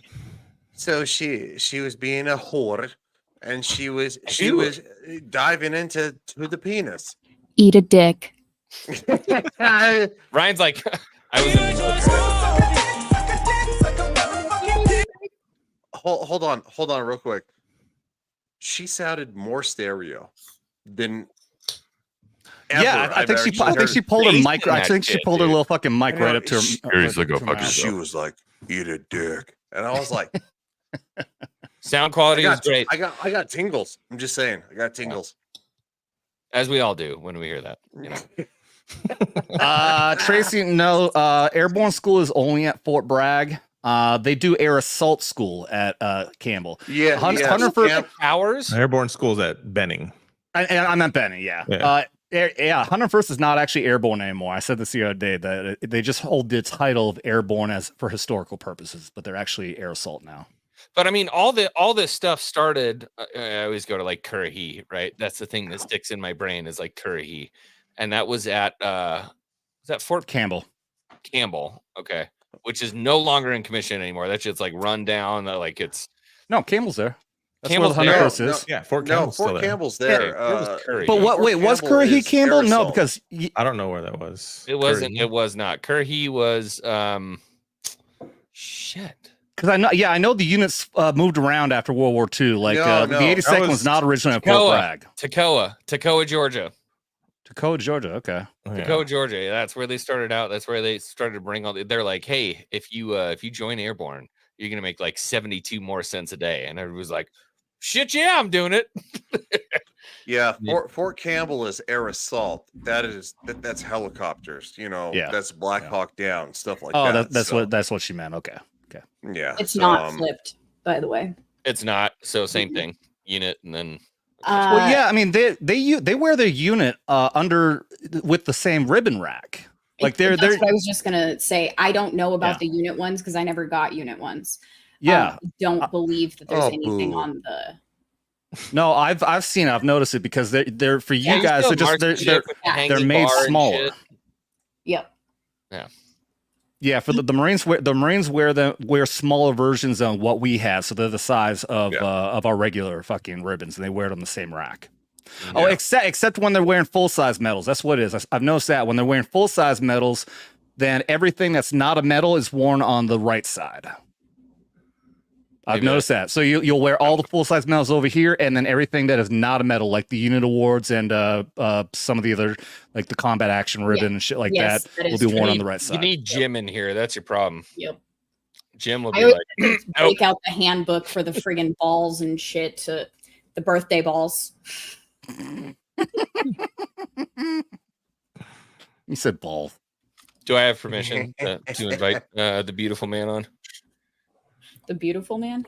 Sure. Yeah, do it. Him. Yeah, do it because is that Star Wars dog? Mm-hmm. Yeah, dude, he's in our group now. He's in our group. He doesn't click on the link today. Maybe he doesn't know to check it. Yeah, no. He's in the group chat. So invite him on. I have to bounce. See you later, it's Ryan. been awesome. So Adam, of course. You drunken bitch. I'm just kidding. Ryan, why do you always leave when I show up? He really doesn't like you. I mean, seriously, man. He's intimidated by you. Is it the nose? It's the Are nose. you in Florida? Hold on. Are you in Florida? No, but I'm moving there next year. How close Orlando, to right? Florida are you? I'm in Nevada. Oh yeah, nowhere near. What? Yeah, I'm moving to Florida. So when I get out there, let's do some cigars and an entire fucking bottle of bourbon. No, I'm in Colorado. So I'm down for that. You're in Colorado? You're weird hours. Like it makes me think that you're in Florida, which I just left because they're 2 hours ahead. Are you gonna be in Vegas next year, XWing? When? For the meetup? For the FFT meetup. You went to last year. They do one every year in Vegas, dude. What month? That's annual. April. Okay, to be completely honest with you, I was laying in bed. I'm sorry, Ryan. Bye, Ryan. No, you're good. You're good. I'll talk to you guys later. Appreciate y'all. Much love to the chat. Wow. Later, bitch. No love to you. Later, bitch. See you later, Ryan. Shut up, gal. No. Fucking hot gobbler. That's how I show my love. You know that. Okay, You didn't want to hear it. No, I was laying in bed and Jay texted me. He's like, "Hey, I'm in Vegas." I'm like, "Sick, dude. Like, I hope you have a good time." He's like, "The only reason I went to the meetup this year is because I thought we were going to meet up." And I'm like, "I don't have time." He's like, "Wow, thanks a lot." So I'm like, "Fuck." So I go on Expedia and I book a flight for 9:00 the next morning. I call my boss. I'm like, and then I get on a flight, fly down to Vegas. I get there in the morning, meet up with Jay, walk the strip, meet Adam. Pretty cool. Trying to remember who the other guy was. Still just some random fucking viewer of Jay's shit. Yeah. Mike Culture Casino. Who said I was just streaming, which we all assumed that meant he was a YouTuber. Come to find out, he was streaming Jay's stream so he could find him. Right. And then Jay and I go back to the house. He's like, "Hey, I'm gonna have to leave you. I'm getting picked up by a bitch in like a blue Corvette." I'm like, "What about me?" He's like, "Well, just go to the meetup. You'll be fine." I'm like, okay, this was like my ticket into the whole event was just hanging out with Jay. So I show up, I walk up to the front door. They're like, "Who the fuck are you?" I'm like, "No one." They're like, "Well, you're not on the list." I'm like, "I'm completely aware that I'm not." Yeah. And then Ryan Kinnell walks across the hall. I'm like, "Ryan," he goes, "Come on." Just like pulls me in. I get hammered drunk in there. And then it's like, I can't believe I never saw you in there. I'm like, it's 7 o'clock. I have a flight in like an hour. I gotta go, Jay. So, like, booted, hopped on the flight, got home. Wife picked me up. I went to bed and was miserable the next day. So it's probably either the first or the second week of April next year. Yeah, Serious Man says 6th through 8th. Yeah. I think I'm gonna be in Italy. I don't think I'm gonna be here. You going to Italy? Yeah. So she's born February 22nd, somewhere around there. March, April. I'm not gonna be here. I'm not gonna be here. After all the streams we've done, and I'll figure out a way to make it work. Shut up, Dale. I'm over here fucking pimping your hat all the time. That might actually be early enough. I don't think I leave until the 14th. So I might be able to make it work. Oh, Cliff, that makes a lot of sense. Yeah, the reason I didn't see X-Wing is because he was in the bathroom the whole time. Yep, that makes sense. Yep. I am Dutch. That checks out. Actually. No, Chaya. That's the FNT meetup. Yeah, Friday Night Tights meetup, the big one, which is where basically everyone goes to go see Gary Buechler, Mr. Nerdrotic. That's what that's about. He's the one I was talking about. He's going to be here January 6th. Which I can't believe X-Wing here texted me. Can I be on that episode? Like, that's not what I said. I said I'm invited. You're like, yeah, of course. I'm like, okay. Yes. You know how I met Gary? Gary walked up. He's like, "Hey, how's it going?" I shook his hand. I'm like, "Hey, can I stick my backpack behind your table?" He's like, "Yeah, no problem." Was that the first time you'd met him? That was the only time we talked. Okay. Was he not suspicious of the ticking noise coming out of it? You know what? Luckily, no. He didn't hear it. Or the vibrating noise coming out of it, more likely. That's what actually gave him pause. He's like, "Get a massaging backpack?" I'm like, "Yeah, great for lumbar." Dude, the first time I saw him was at, obviously at the Vegas meetup, but I went in to that room where he was signing autographs and everything with my fucking camera, with my phone on the gimbal thing. And I was going around. I'm super fucking tall, and I'm holding this thing way up so I can like get a shot of like everyone. And I says I'm in there wearing this fucking military shirt with big fucking American flag, crossed rifles over here, American flag on this side. I'm standing out like a motherfucker, and I look over at him and he's staring at me. I mean, like he was staring at me like, who the fuck is this guy? I'm not bullshitting. Like it was not a pleasant one either. He was very suspicious of me. Yes. That's hilarious. And I don't blame Even Gary him. thinks you're glowy. Right? You look like a Fed. You just have that look. By the way, Perdido says he wants me to shoot Dermy in the dick. I'm assuming that you mean Dermy. He said Jeremy. Sorry, bro. I don't play my videos for free. That costs money. You want to shoot Dermy in the dick? That costs money. What the fuck is that? Holy shit! Everyone see that? X-Wing. It was probably the look that he had when he first. Yeah, X-Wing. You know how for some reason StreamYards, when you turn your camera off and then when you turn it back on, there's a brief second where the previous image is on there. So we just saw you like this for like 2 seconds. It was because A-Series said I saw X-Wing but didn't know who the fuck he was. Don't you think I know that? Well, how many subs did you have at that time? I had I think 5. Yeah, 5,000 or something like that. Yeah, you weren't really that big of a channel then. I don't know how you. I'm about to hit 25K. Yeah, exactly. You pointed him out to me, so I don't know how you didn't see him there. I did. You know what the worst part is? Okay, This is the part that bums me out. Like when you go to the meetings, somebody will walk up and they'll shake your hand. They're like, "Hey, it's me, Bob." You're like, "Yeah, Bob who?" And they're like, Bob from," and then they say their name, like their YouTube name, and you're like, "Oh, okay."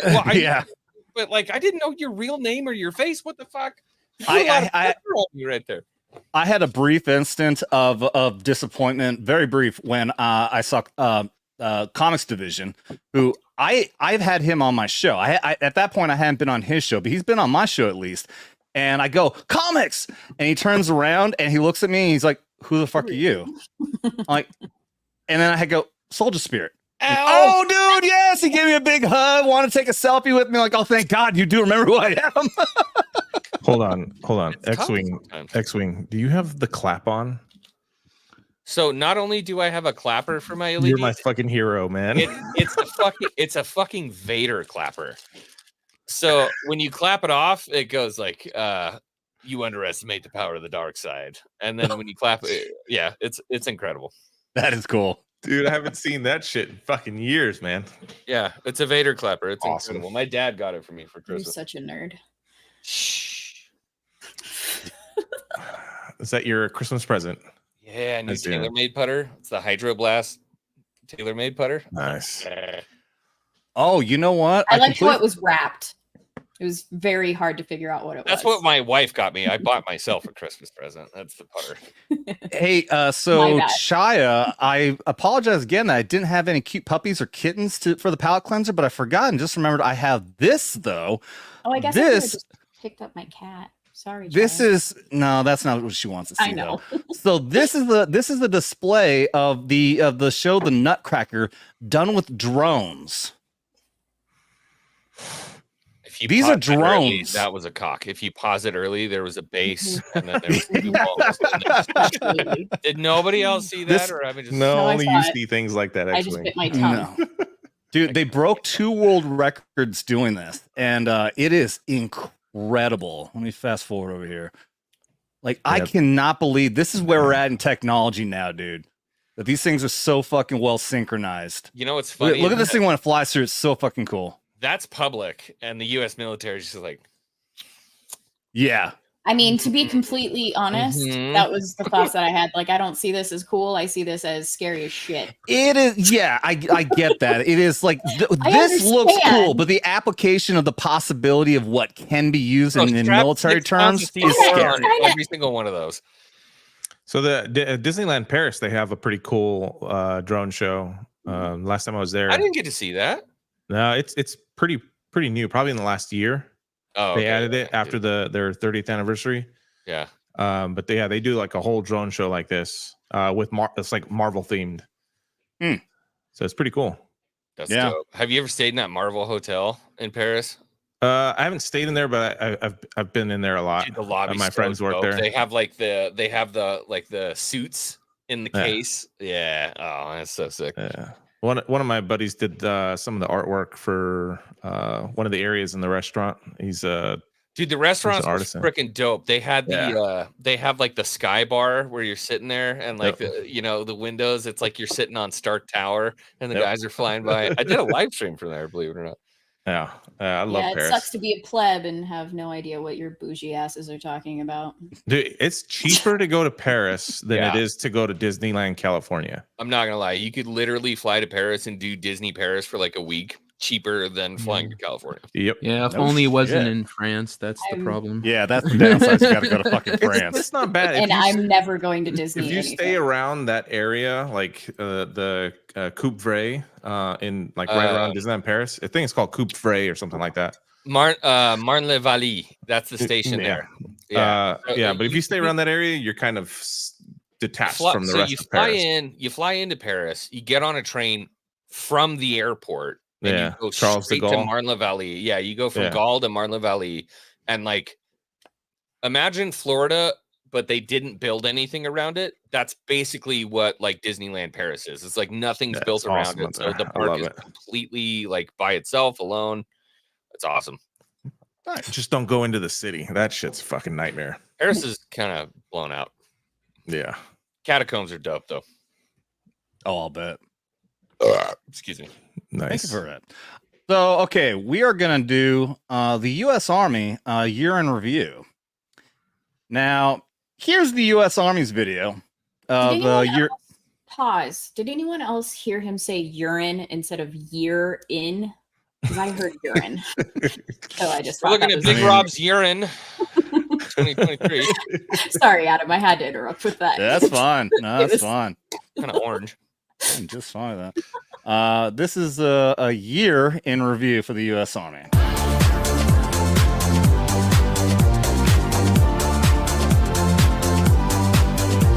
Okay.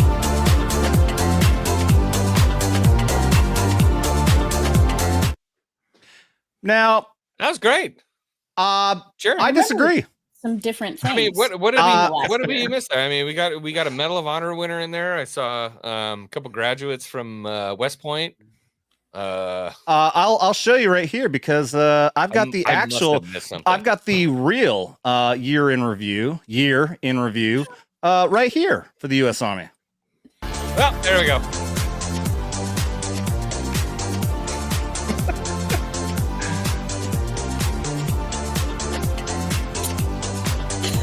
Poor X-Wing. His motivation is shattered. Diversity starts with strength. Oh! Woo! You don't remember this, X-Wing? I feel so safe. That very great thanks to Big Rob over there for making that. Thank you very much, Big Rob. That was fucking awesome. And he did it in such a short amount of time too. I was like, yeah. X-Wing, that's our modern fucking army, dude. That's our modern army. I know the Marine Corps ain't doing that shit, right? not that they put on fucking social media. No, then I know the Navy had that influencer that came out. Yeah, that's the and Navy. they actually they promoted him. I've seen your army psyop chicks on TikTok. There's like one all the chick on thoughts, TikTok yeah. that's a psyop chick. Yeah. But could you imagine, bro? Like you're on the eve of history, and this motherfucker turns around to you right before you hit the beach, and it's like, no matter what happens, they will remember us. Okay? You're like, I don't think I want to do this anymore. I think I'm good. No. I'm out. So have you guys seen how many people have shit, I'm out. Sorry, Rob. Have you guys seen how many people actually been fired from the military high level this year? Dude, it's insane. Yeah, I know there's a lot of shit. Like I know there's one there's one commander of a base. He was supposedly fired for illegal hunting. Like I guess he killed something that supposedly he wasn't supposed to, but there's a lot of suspicion around it because there's a lot of things going on with Ukraine and shit like that. And I'm in that conspiracy theory realm that says he was actually probably speaking out against something the army was doing and they can't afford. It's always as anything short of like illegal activity. If a guy, was beating his wife or whatever, I understand that, but it's usually non-compliance, and all you'll get from the military is loss of confidence. Yeah, as the reason we no longer believe he's able to do the job we need him to do. Yeah, and it happens a lot, especially this year. Yeah, where's this fucking This letter? is real. This is fucking real. This is an army officer actually posed in his fucking uniform wearing his This is sanctioned by the U.S. Army. It was overlooked or swept under the rug. Overlooked? And it's not even just this one. They're like, if you type in military pup bondage, it's like so a bad. thing. It's fucking disgusting. And I can't even believe this. I think we have to count on the Navy. and it's not all the army either. This is Air Force right here. Yeah. Yeah, well, I mean that's business. I mean it's the Air Force. I do love. Dude, I had to add that one. That's fantastic. That one Commander in really Chief, hurt. everybody. That one hurts. Okay. So Navy fires commanding officer of Electronic Attack Squadron 136. Army quietly relieved top officer of West Point Garrison following a suspension in July. Top officer and assume and enlisted leader at Marine Boot Camp Regiment fired. Yeah. So can I ask something? I Really have a quick? bunch of those. Look, I'm not gonna lie to you. I got gay friends. I got Sure. Legitimately, it's not my job to judge at all. The whole point of Jesus is he takes care of that when the day's over. You know what I mean? Right. Like it's not my job to judge at all. And I want everybody on this planet to be happy. That's the reason God gave us this planet, is for us to be happy. Having said that, you're gay, you go into the military. In what world does it make sense for you to fly a rainbow flag instead of flying the red, white, and blue? That's my big question. So if you're in the military and you want to fly that flag instead of the red, white, and blue, what are you doing in the military? You're taking more pride in your sexual orientation than you are in the flag. And when you stand there on the yellow footsteps or when you put your hand on the Bible, whatever the case may be, that's your number one priority. And that's what kind of freaks me out about this stuff, man. Dude, it's that's why don't ask, don't tell worked just fucking fine. Yep. I told a story on here. When I was out in Italy, I had a buddy of mine tell me one day we were drinking. He goes, "You know I'm gay." I'm like, "No, I didn't." And I paused for a second, like, "Are you telling me because you think I'm gay?" He goes, "No, I just thought you'd be cool with it." I'm like, "Yeah, I am." I thought and then we carried on. We were still friends ever since then. Like, shocking.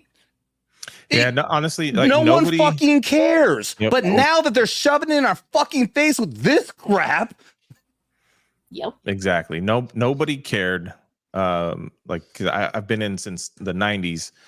Nobody cared then. Nobody cared during this whole movement. Yeah. It wasn't until they started doing these events and like cramming it down your throat where everybody's like, all right, like enough's enough. You know, like I don't need to know who you sleep with. Like I don't give a shit. You could see it in that picture right there. There's a dude in an army cover with an army shirt. And then you can see, I think that's Navy right behind him. Navy right behind him. This dude right here is wearing a fucking chocolate chip. So he's probably from Gulf War I. And then you can see to the right, you can just see in the top right, there's clearly a trans flag flying. Like, dude, when the bullet starts flying, it doesn't matter what you want to dip your wick into. It doesn't matter. So why are we making it a priority? It doesn't matter. There was even that Air Force. I think she was like a general or colonel. I don't know. She came out and kind of blasted society for not buying into. Oh, I've got that video. Yeah. I've got that video. Yep. Yeah, that one was I freaking didn't want to bizarre. be pressed tonight, but dude, welcome to Knife Hands, dude. This is what we talk about here. Be more proud of your country than you are of your sexuality. That's all I'm asking. Yeah. That's all we used to Dude, ask. honestly, like I said, and Adam said, like nobody really cares until you start. Yeah, that's the one. Oh boy. So this she is looks like a Space Peggy Force. or like a Sally, right? The Karen. Yeah. Yeah. Just listen to this crap. Look at that fruit salad too. She's Since January of this year, more than 400 anti-LGBTQ plus laws have been introduced at the state level. That number is rising and demonstrates a trend that could be dangerous for service members, their families, and the readiness of the force as a whole. Wait for it. When I look at Readiness. potential candidates, say for squadron command, I strive to match the right person to the right job. I consider their job performance and relevant experience first. However, I also look at their personal circumstances, and their family is also an important factor. If a good match for a job does not feel safe being themselves and performing at their highest potential at a given location, or if their family could be denied critical health care due to the laws in that state, I am compelled to consider Can we a pause it different really quick? candidate and Just perhaps a less quick pause. qualified. Critical health. Can we define critical health care real quick? Okay, Copy and here's off the thing. the- There's, You know there's, what it is. there's no states. There's no states that's banning transgender surgery for adults. It's only the ones for children. Shouldn't we though? She's talking about states that are banning surgeries for genital mutilation of children and saying that is putting people in an unsafe circumstance because they can't get critical health care. Yeah. All right. And they were trying to get that stuff put into the this most recent National Defense Authorization Act. To pass it, they wanted stuff in there that prevented military or government funding of transition medical care, which eventually they lost all of it. So that's all still in there. But yeah. That and the surgery and stuff for kids. That's what she's talking about. Yeah. So just check out her reasoning for what she's getting at. Family could be denied critical health care due to the laws in that state. I am compelled to consider a different candidate and perhaps less qualified. Those barriers are a threat to our readiness, and they have a direct correlation to the resiliency and well-being of our most important operational advantage, our people. Okay, all right. Biggest thing to take away from that, dude. A threat to our readiness? Yep. You're the threat to our readiness. anti-trans laws. The states that want to ban genital mutilation of children are a threat to our military's readiness. Oh, I was supposed to go to Yeah, bed. if that transgender person with a mental mental problems can't be general, that's gonna hurt us.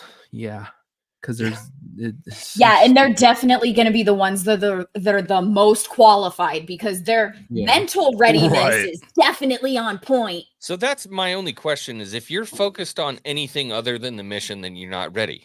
And these people are focused on something other than the mission, so you're not ready. Exactly. Like, am I fucking nuts here? Excuse my French. What the fuck? I can't believe you just cussed. I cannot and then fucking apologized believe for you it. would say something so What a fucking piece of offensive, shit. XWing. I'm more sober than What a usual here, fucking okay? asshole you are. What a piece of fucking shit. I've been really sheltered. What are nuts? I forget sometimes where I am, okay? Clearly. But I mean, that's the big takeaway here is that these people aren't focused on the mission. That's the worst part. They're not focused on the mission. They're talking about all kinds of fucking bullshit, left, right, upside down, sideways, and they're not talking about the mission. So exactly, who would you want next to you? Yeah, someone that's not consumed by this. Exactly. You know, Like, if I don't even know about anything else at all. Yeah. Like with the don't ask, don't tell, everybody knew who was gay and who wasn't. Okay. Yeah. I'm just They gonna were- say. Sometimes I had they a weren't roommate. hiding it. She was dating a married woman that was also in the military. She was married to a dude that would just like to. This is just how it happens. Okay. And no one fucking cared. None of these people were nuts. They weren't off their rocker. We didn't. And that's with Don't Ask, Don't Tell, it worked. DOMA comes into play. Thanks, Obama. And it ruins everything. If you just- can squeeze off did you say around from DOMA? 150 and it Defense of smacks Marriage that little Act. black circle right in the middle, I don't give a shit what you do. I'm going to be honest with you. And I'll go hard on myself and be like, imagine Yeah, if you it was will. me standing at the podium, standing at that podium, and I say, we need to have more people as Star Wars fans. In the military, we need more Star Wars fans in the military. It's like, because what the otherwise it'll fuck hurt are our you readiness talking of about? the U.S. Army. Yeah. What the fuck are you talking about? What does that have to do with anything? So they would so allow back- you long as you said Disney Star Wars. Right. So I'm just gonna play it because I just this is you're before I started my own American. channel. I was on author Stephen Walton's, and this clip just Pretty Is sure it was weird this when you year watch yourself back? We had new recruitment videos coming out for the military, and especially an Army one came out. And on Crowded, they're showing a side-by-side comparison about what the recruitment videos look like over in China, where they are looking like badass motherfuckers out in the dirt, fucking breaking shit, doing what military fucking does. And then they show our Army recruitment video, which is a flowery, kitty-like looking cartoon with a female soldier talking about her inspiration to join the military was inspired by her two moms. So there's a big problem we got going on. There's a big reason why our recruitment is way the fuck down right now. Morale is in a fucking dumpster. And our military in general is in absolute shambles right now. And so hopefully this is going to have a big turnaround. Hopefully they'll fix this shit. But there's a reason why I changed my background, because America, fuck yeah. We need our military to be strong, and we got to stop with the social justice fucking bullshit and social experiments in our fucking military. Fuck that. Our military is meant to protect our country by going and breaking other people's shit. Not to be fucking flowery, LGBTQ, fucking transgender, all this other fucking bullshit they're trying to pull. That point at the end was why I wanted to play that. I mean, for a very long time, man, we've had this identity of essentially being a little bit of a Sparta, and I'm not talking about Zack Snyder's Sparta. I'm talking about Sparta, like backyard hicks, but they got a shitload of money. God, they have a shitload of money. Some of them are really smart, but a lot of them are really dumb, and they're really fucking good with guns. So don't mess with them. Hirohito in Japan was like, walk into America where there would be a gun behind every single blade of grass? Are you kidding me? And we've lost it. And we've lost it due in part a lot to bad voting. Bad voting Well, and well, that's It's a called very, very Redneck long story. Rich, by the way. Yeah, Hillbilly Deluxe.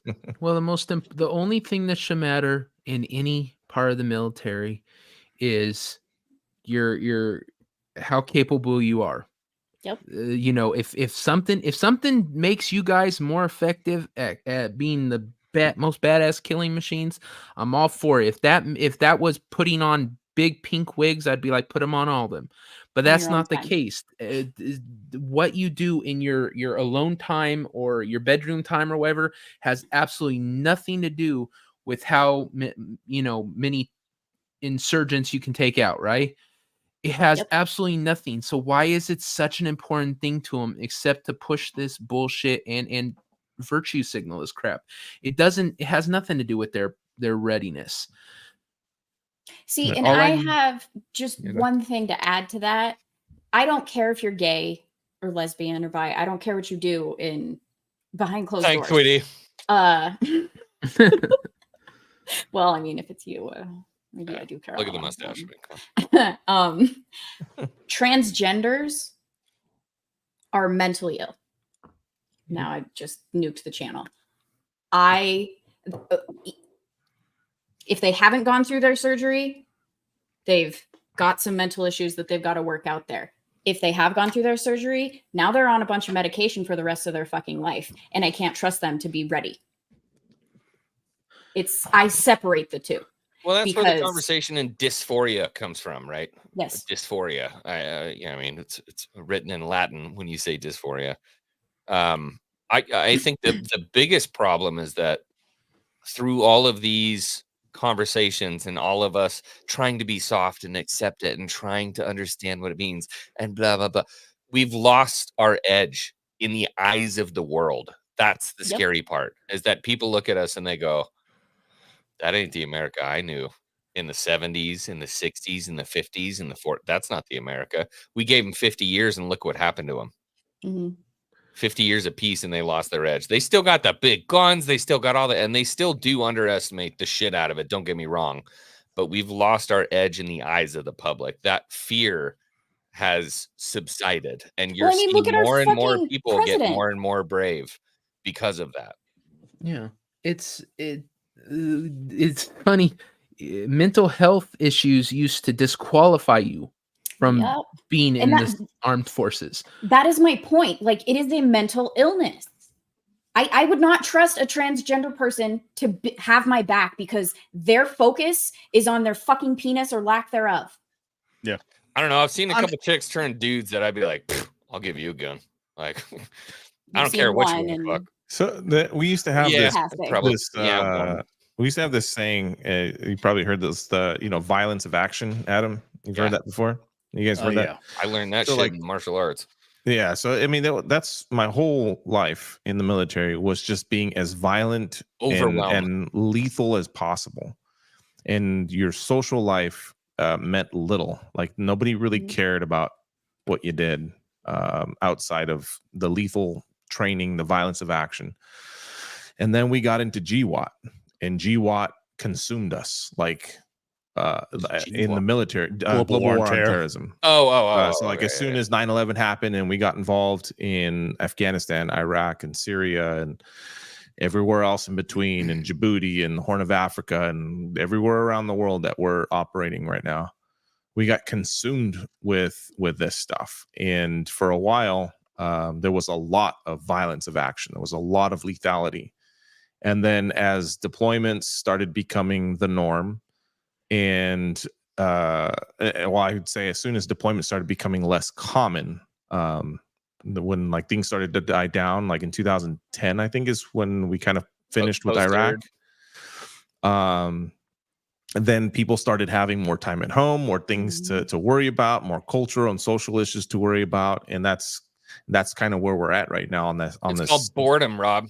Yeah, basically. It's called boredom. If you're not preoccupied with some shit, you find something else to get preoccupied with. And so at some point we're gonna find ourselves, and then one of you guys said that this statement or this phrase, hard times create strong men. Yeah, hard times make soft men. forgot. Soft men make hard times. Good times and good hard, times create hard times make yeah, hard. I always men, get that wrong. but yeah, but that's like a perfect saying. Fool me once.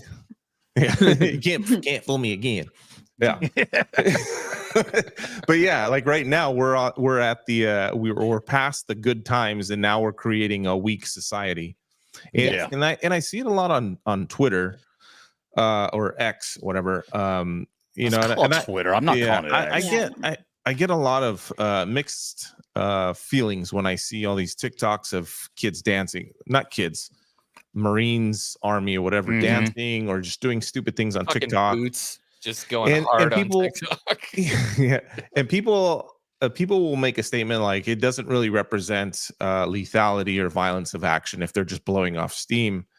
And part of me is like, yeah, I agree, because we used to do dumb shit all the time, but right now we're in a point where it's like it's so blatant and so, I don't know what's the word, ubiquitous. It's like fucking everywhere. It's yeah. I mean, here's the thing: if we had fucking TikTok back in our days, then you'd see jackasses riding a fucking bike downstairs and fucking kicking each other in the fucking nuts with just crazy ass shit. I mean, we did stupid shit, but it was violent shit. It's shit that would get us fucking hurt, not fucking dudes fucking twerking his ass off over a car.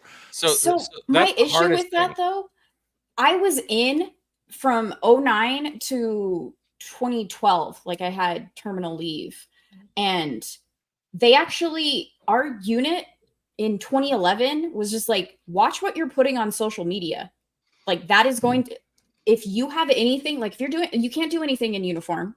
You should not be showing yourself in uniform. Well, Marines are different anyway, because you can't even wear it off base. No, same with us. You're not supposed to in the Army unless you there's exceptions. I've met 1,000 Marines that have like if you're on the way home. If you're on the way home or shit like that. I mean, but like you can't go to the movies, you can't go to the bar. If you got to go to the grocery store, then you can do that during lunchtime, but you can't do it after hours. But Rob, you just retired. What is the policy in the Army? Because we didn't have social media like that. I mean, we had MySpace, and I don't remember any policy coming out. But what is it now? I'm probably the worst example because of the unit that I was in. Social media was taboo. Like do not have social media. If you have it, we had PAO, the Public Affairs Office, would scrub our. Dude, it's OPSEC. Yeah, and a lot of guys got in trouble because their wives or girlfriends would post something that their husband or boyfriend would say something. Hubby's in Kandahar. Yeah, and like they would get in a lot of trouble. And so having social media for me was just like I said before, I started using social media like 3 years ago. So I'm like the worst person as far as like the normality of it. But I know, because my son was in the military when he was in, everybody has cell phones, and I saw all of the TikToks when I eventually got into social media. Having cell phones and stuff was like the norm, at least in the Army it was. Did they let you keep your phone in basic? Me? No. I mean, we didn't have cell phones, but I'm talking about nowadays. After red phase, if you remember, so red phase is like your first phase of basic, like when you just get there. So after that phase, a lot of the guys are getting a lot of the recruits are getting their cell phones now. That is so fucking weird. It irritates me so to no end. We need to find out whoever said give them their phones back and just beat the shit, like sock party, like O2 sock party. You remember? I mean, back in the day, cell phones. So I went through in 2000. Cell phones were around, but it's just unless you were kind of rich, not everyone had them. I gotta imagine that some people in basic training probably had them, but no one was ever allowed to use them. There's no phase that anyone was allowed to use cell phones. So when I was going through in 2009, the Marines, hell fucking no, for Marines the entire 3 months about that. Yeah. But we did, like, our drill instructors would tell us, this isn't the Army. You don't get your PlayStation on the weekends. It could have just been them digging on the Army at the time, but even when I got out, on the weekends, they would get their cell phones and everything like that. that was in 09. But with the social media stuff, and it was in 2011 in the unit that I was in, where they specifically said you can be in your civvies and post shit on your social media, but you still need to be careful because you shouldn't be posting anything about what you're doing, where you're at, that has to do with our unit. And Here, though. Sorry? Here in the States. Like in the States? Yeah. Yeah. But like even talking about the platoon, the other platoon next to me is deploying and shit like that. You can't be talking about that type of stuff, and you have to be careful about what you are saying and doing. So it blows my mind whenever I see this shit on TikTok and Twitter, where people are just out in their uniforms just dancing around and making us look like fucking retards. Yeah, so the Army is actually they just started, or they did this research. So it's the Modern War Institute. They just had this competition for people to submit essays on how to fix a recruiting problem. And one of the ideas is to lean into the social media world. They want more influencers. They want more social media. I don't disagree there. Yeah. So they have a good take. It's how you do it, though. Exactly. Yeah. I mean, I think I was going to do this last Thursday, but I let Jesse take over the show because I wasn't feeling well. But I had clips, probably have them somewhere, of a montage of soldiers who are bashing the Army now. They're saying, if you're seeing this video, then don't join the Army. There's another dude who's wearing his plate carrier, and he's pointing at these fucking things popping up saying, don't join the Army because lack of sleep, no privacy. I mean, little soft fucking bitches bitching about things that you know is going to happen in the fucking Army because the Army's supposed to be hard. Yeah. But Adam, we saw this already, right? Think about 1970, 1971, 1972. Could you imagine what recruitment numbers were looking like in the United States?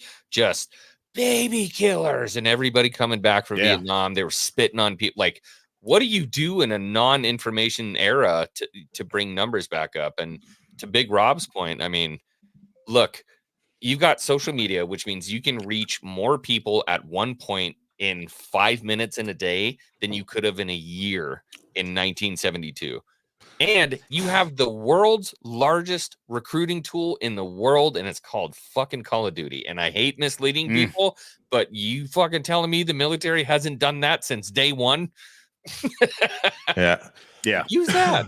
So I've gone back and forth. My boomer brain and recently retired brain wanted to condemn this social media push because I'm new to it, and that's my excuse. But I've come into contact with content creators that are very vocal and have a lot of followers that post all their shit on, military life pictures or whatever, and they're really good with it. And actually met a guy locally who has like 100,000 followers on TikTok, and all he does is post cool things about tanks. And it's a lot of fun to watch him interact with his followers and stuff because he just posts a bunch of positive shit and motivational shit. And so I'm like, okay, I understand the usefulness or the power of that internet influencer. But then you get like the ones you saw, Adam, like the people that are just complaining about lack of sleep, little pay, or whatever. It's like, well, that's always been, there's nothing new there, man. Yeah, I've gone back and forth. That's been exactly what we've known the military to be like. For fucking ever. Yeah, and I actually on one of my videos, the last videos, I went into this rant. It's like, you want to fix the recruiting crisis, you got to do it the right way. Like when you have these job fairs or whatever, bring some of these vehicles, bring a tank, park it next to the booth, bring a helicopter, let people jump on it. Have the right kind of influencers, not the ones that convert into drag queens and stuff like that. That's not going to sell military recruitment and military life. Yeah, it's whenever you have a target audience, you need to find what form of media is your target audience consuming. And yes, we're trying to appeal to and reach out to this modern generation where they're consuming YouTube, TikTok, and fucking whatever, all the Instagram and shit. So yeah, it's you guys are absolutely right that if you want to reach these kids, then that's where you need to go. How do I No, reach the, these the geese? problem is Yeah. Sorry, Dylan. I don't think that's gonna work that well, because it's not about necessarily reaching them. It's about people taking pride in their country. I Kids was these days just don't. about to make that point. you Yeah, motherfucker. they don't. They Well- don't feel that I want to defend my country. I love this country. I'm willing to believe in go out and America. fight for it. Yeah. Yeah. We have Yeah, to fight exactly. that. We have to get that changed before anything, because right now these kids, you go, you want to serve your country and protect it? No, I want to tear it down. Like, how are you Yeah. supposed to get that person to want to And sign up? it's You wanna know not how, just Devil? it's not just You want to know how? Force them. How do you force them? Draft. Draft.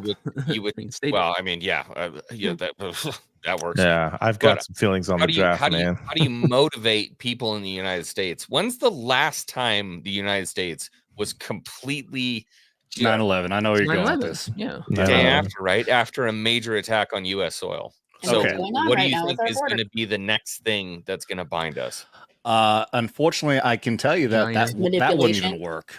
So if you look at Statista, it tracks all kinds of data, but the public confidence in the military was at its lowest point post Vietnam, right? So it was like, I think it was like around 60% of the population actually had faith and trust in the military. Yeah. And then in 2001, it spiked and it went up to like 80% or whatever. You And remember then it country started. singing, I'll put a boot in your ass. Yeah. See you, man. Then Everybody it was started to drop off 2002, and then 2003 we invaded Iraq, and then it spiked back up. Well, Here's the now problem, though. people are sick of it, and now it's back down to where it was back in the 60s. Yeah. But They need a pump. here's the problem. It's not just a matter of like, people hating the Vietnam War or anything like that. These kids now are full-blown communists. That's why I pulled this article up. I had this Bro, ready to that go. shit hasn't 1 in changed since 5 1970, bro. Like, this ain't nothing new. 1 in 5 young Americans has a positive view of Osama bin Laden. My point is that if 9/11 happened right now, 1 in 5 of these kids now would celebrate it.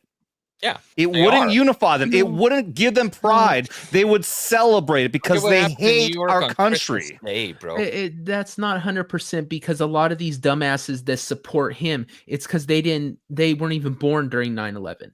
They don't know the evil. It's like there's a lot of these assholes that now would say yay to Mr. Hankety Clankety, but that's because they weren't alive during World War II. It's one thing to see it all these years later. I think these kids, if they actually had our country attacked and saw the bad guys straight in their camera like this, I think they would change their attitude a little They bit. they know that he conducted 9/11. They know that he hated America, didn't and experience they it. support it. They support him. They support Muslims, and they believe that America is awful for atrocities that we've committed on do you think these people. Vietnam is It's any the different? same way that they Same shit celebrate every time. fucking October 6th or whatever of the of Gaza All right, attack, Adam, or Hamas Jane attacking Fonda. Israel. They celebrate that. They would Fuck that celebrate it bitch. if America was attacked. I fucking promise you. I'm just saying, Jane Fonda. Like, dude, this ain't new. This ain't different. This shit's always been the same. Yeah, dude, there's so much of a disconnect between this young generation, because 9/11 is something that they barely teach in history school now. I mean, you have people being born now that were not even around They when can this happened. drink. Yeah, and so there's no connection. So yeah, I think I understand what you're saying, Adam, but I think if something happened, like if Actually. if Florida or something crazy happened, like another major attack, I think you would see an immediate reversal of this mentality. I would These hope. are the Not all people. of These are the people who would call for our deaths because of our political views. They Yeah. want Trump to die just because of his political views. But still, These are not the same people So, from the 60s. the only difference that I would say, to your point, the only difference that I would say is you're always going to have rich little shithead kids who will never have to hold a rifle that are going to speak out against war. And I love them for it because, yeah, I don't want to see any of my boys go and have to do anything horrible in a different country. I want them to be here hanging out with their families, eating apple pie, the shit that we're supposed to be doing because we're fucking Americans. Having said that, you're always going to get some asshole that speaks out that's American. The difference You're always going to get some, but it is in mass now. The difference I don't is think now. it is. The difference is now is that it's not Americans. We have an Immigration. a massive influx of immigration. Now we have an army of millions of people who were not born in America, who don't hold the same traditional values, who don't believe in the American dream, who don't believe in the flag, that didn't wake up every morning in second grade and say, I pledge allegiance to the flag, the United States of America. They don't hold the same values we do. So when the shit really hits the fan, you think you're just going to be like, no, believe in what we believe. They're like, fuck you. I've been in poverty and shithole my entire life. Fuck your country. We've already heard it. We heard it in New York this week on Christmas. They said, cancel Christmas. Did you see what happened in New York on Christmas? I've been watching it very, very closely. Yeah, And they I think said, I think the answer's somewhere in between, man. Like, I think there's definitely a shift in the generation. But I also think there's a cause of this mass immigration, and it's not why are you just coming here, here man. if you don't want to be here? Yeah, it's not just here too. It's happening a lot in Europe.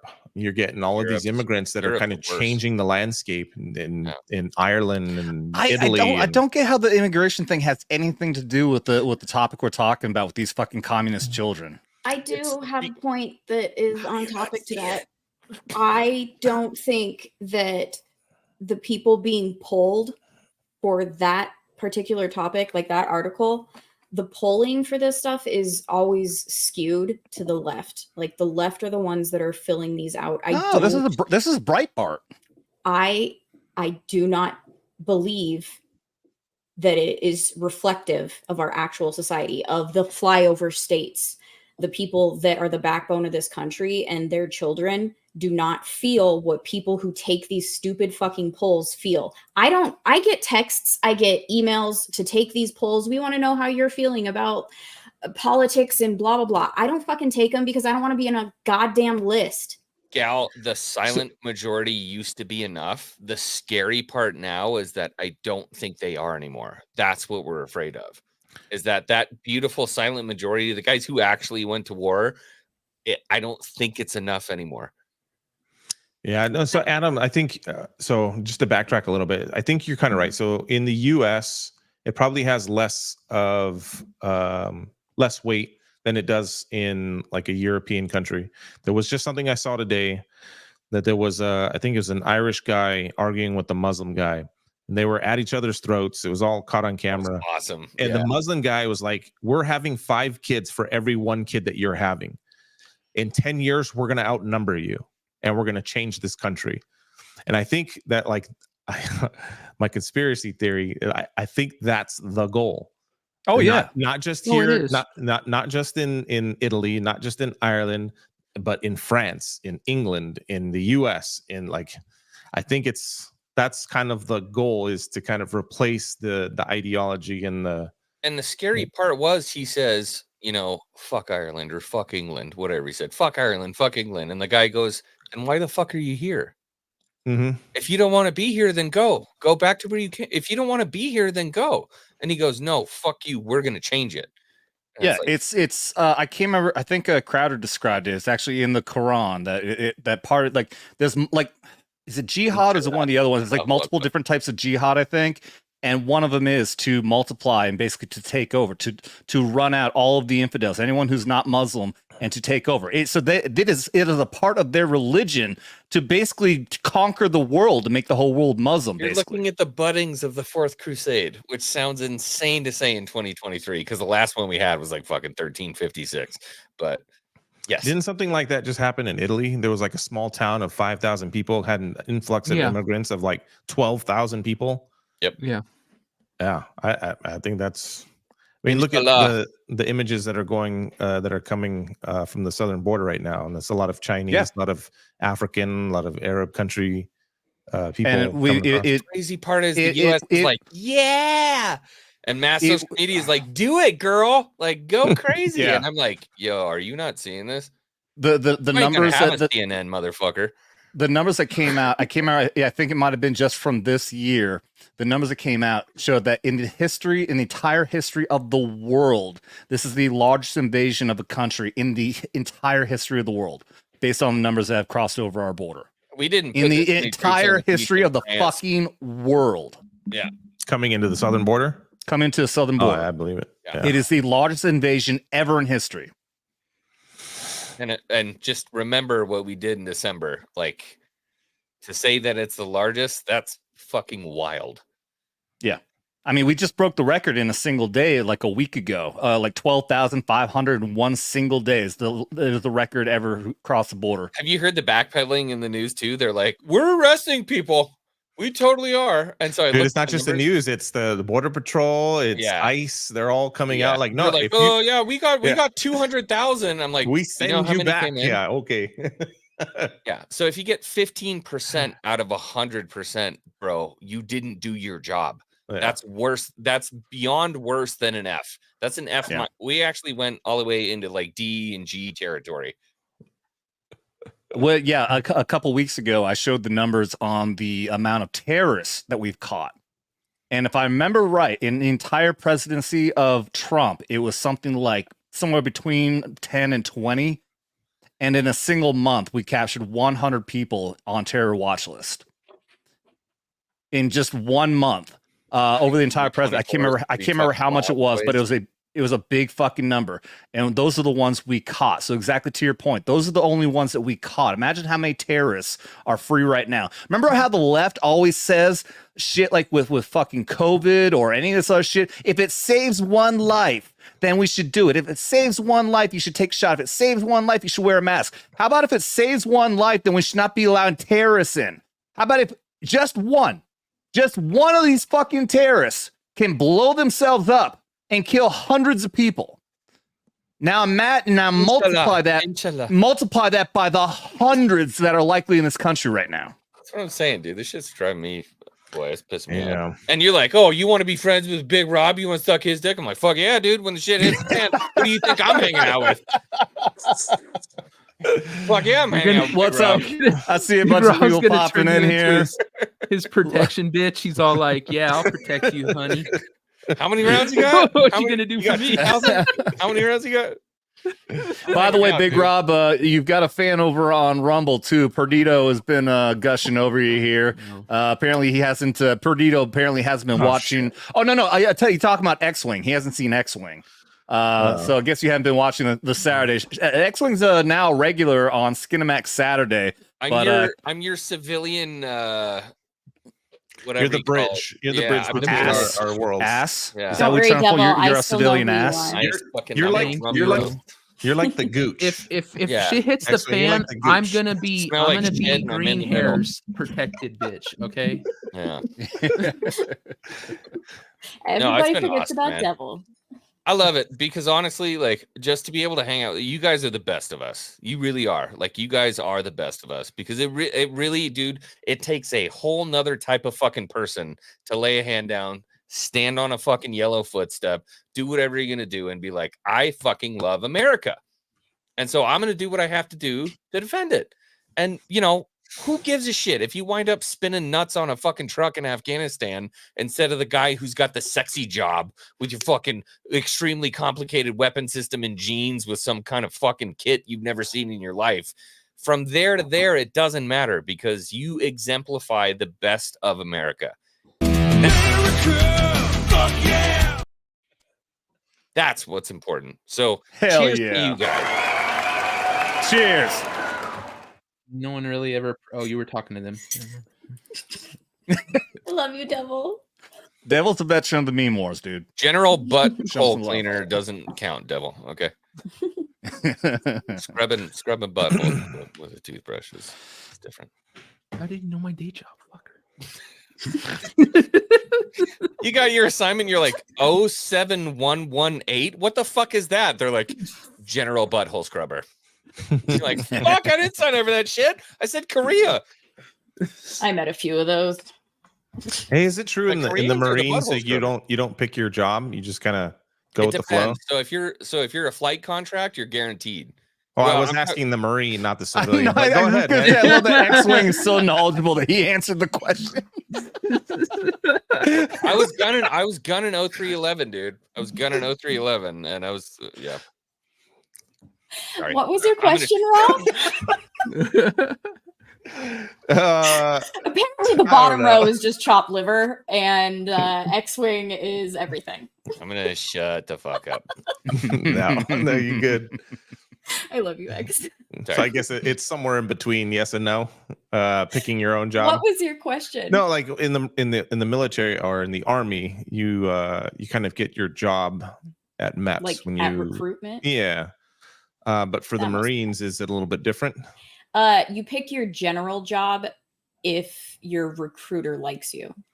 So like, what if you just want general job? I just want to be a grunt. Yeah, what if you want to be an 0311 infantry? You fucking are. You don't have a choice in that. Yeah, but I mean, so if you want to be I went into 0311 comms. infantry, I mean, yeah, how does that work? So I went into comms, communication. There's multiple jobs under that umbrella. On purpose? Well, I actually wanted to be in crypto linguistics, Okay. and I took the D lab for that. Shit. Crypto linguistics. So like encryption. Haven't you ever seen Star Trek, man? languages. Like I'm trying to think of that. I'm trying to think of that movie with Benjamin Bumberland, Cumberbatch. The inaugural code, or what the fuck was that? Yeah. that movie? No, she wanted to be like Uhura on the Yes, Enterprise. thank you. Yeah. I don't think it's Enigma, is it? Yeah, the Enigma machine. But anyways, yeah. So Navigo code talker. Yeah, yeah, basically. Wind talker. Yeah. So Wind I talker, went yeah. through, like, I took the D lab, which is the defense. Language aptitude battery. Yes, thank you. And I fucking loved that test. It was great. But I was not fluent in any language, and my recruiter misunderstood from what I was recently told. Like, you didn't have to be fluent in another language to be that. So I went into comms because that was the closest thing. She's like, I speak Italian. I speak a little bit of Japanese and Spanish.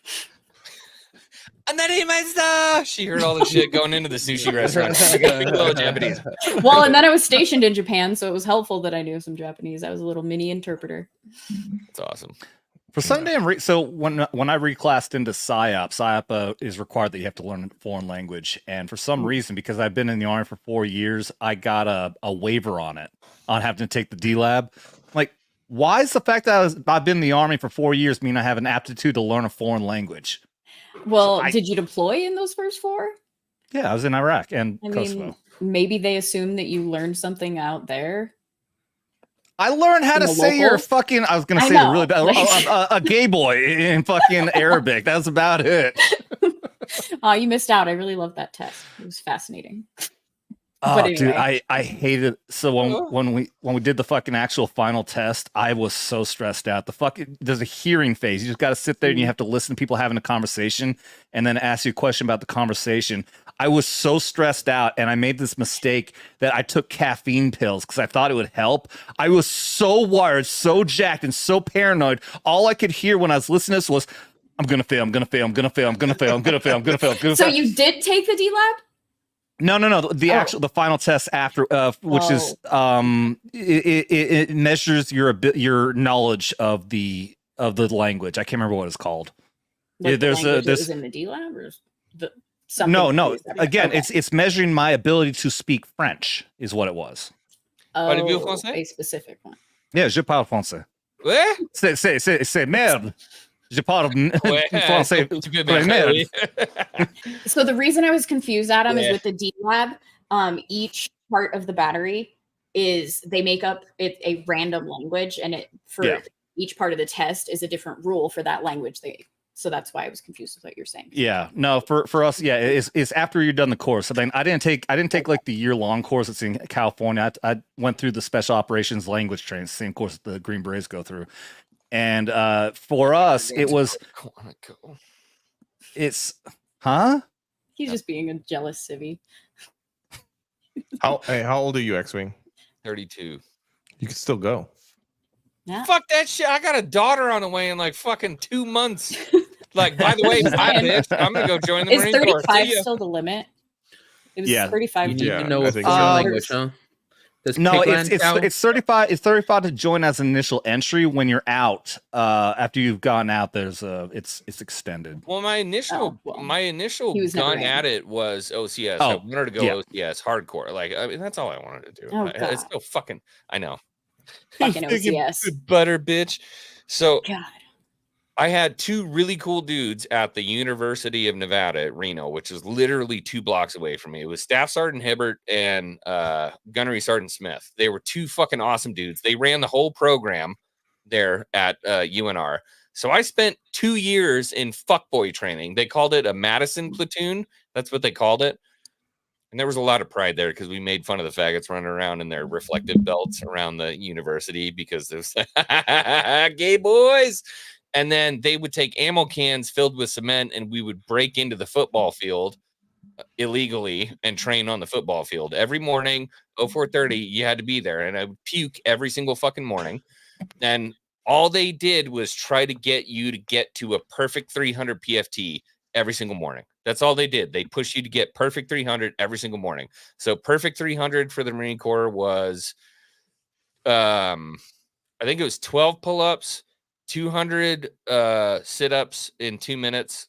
Not 200. No way. It wouldn't be 200. It'd be probably 20 would be my guess. No, it was 200. fucking, No, it was no, not. No, it was 200. It's gotta be at least It was not 200 in 2 minutes. Crunches. There's no way to do 200 in 2 minutes. Crunches, not sit-ups. Crunches. Crunches. This is not the PT test in the military. This is just for a civilian. He was practicing this was for the Marine Corps. It was with Yeah, staff. it was like a Training preparatory course. course. Well, how many push-ups did you say? It was. It wasn't I didn't push-ups. say You don't- push-ups, motherfucker. Sit-ups, sit-ups. Oh, pull. Oh, you said pull-ups. Eyes Okay, my open, bad. click. My bad. I heard push-ups. I apologize. Jesus fucking Christ. Yeah, 12 push-ups. I was reading shit. I'm sorry. I get distracted sometimes. No, Jeremy, shut up. Right. I think, and it Oh, might no, have- the fuck it you might have didn't. been- It Oh, might have yes, been. the fuck I did. So Star Wars Dog pulled it up. I think it was so it wasn't 12 pull-ups, it was 20. 18-minute 3 mile was not. It was a 21-minute 3 mile. And then For dudes? 100 crunches. Yeah, it was a 21-minute 3 mile for dudes. It's 21 for females. Boots and Utes or That's Go that. Fasters. Okay, so boots and Utes is not the PFT. PFT was Go Fasters. They made us run at Boots and Utes 21. Okay, very Yeah. well for your training to. Okay. Yeah. Well, I'll Star Wars allow Dog, who that. probably I'll allow knows, is that then. 18-minute 3 mile, 20 pull-ups, and 100 crunches. Yeah. And then when you were done doing your test, they'd be like, "Good job, kids. All right, we're going to do cast back drills." And they'd stick us on the end zone line and they'd say, "Stick your buddy on your back, grab so they had the 50 cal ammo cans. They'd fill them with concrete, stick it on your back, run from one end zone to the other. When you get to the end, pick up your buddy and fucking go back." And I did that every morning. I did all that for fucking 2 years. And then at the 2-year mark, they're like, "Now you can fill out to go to OCS." Like, "We're so excited for you to go to Quantico. Ross, we're so excited for you to go to Quantico." You fill out the packet, they give you 4 spots for tattoos. I had 6 at the time. So I filled out the other 2 spots. They were like, "Just fill out the bottom. We'll get a waiver. It's not a big deal." And then I get a fucking mail-in letter back saying you've been denied because of tattoos. Also, shit. I was failing in a couple classes, but the problem was the tattoos, not the failing grades. Well, I'm sure the failing grades didn't help. It was just the tattoos. I promise you. I can promise you it was just the tattoos. Yeah, I'm sure When you're was pretty this? beat And up what about that. tattoos? So this was let me think. I graduated. Were they in like 2000. were they below your No. So that's the best part. If you're in fucking PT gear, because you get that nice little softy shirt Yes. and a nice little V-neck and everything, and you get them softy shorts, just looking sexy as fuck.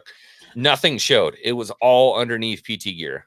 Absolutely nothing When was showed. this? Because So it was post-surge, like 2010, and they were there's no way they would have denied you for your tattoos. they were then. hiking.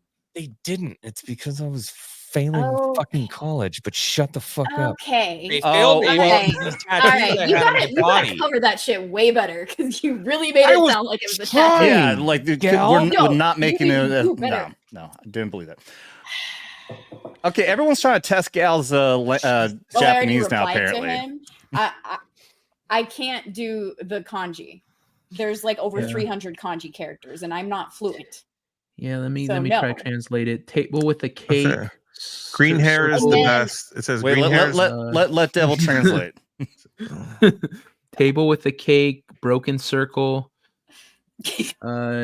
bathtub, line, fucked up tea. Long time.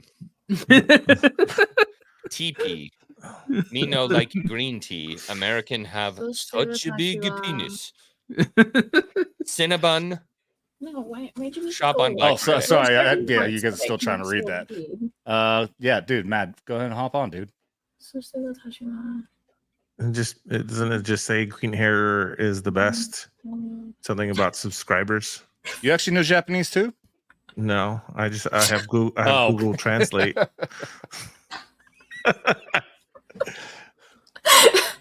I was actually I was trying, but I can't with the kanji. Dude, I can't even match. So like the categories for the length of the amount of time that you do training in the SALT course, our language train, was broken up basically on if it was just languages and it was regular letters, and then languages where you had to learn characters. So Arabic and Chinese, Japanese, shit like this. The difference is only like my course was 4 weeks, I think, and having to learn this was 6. It's just an additional 2 extra weeks.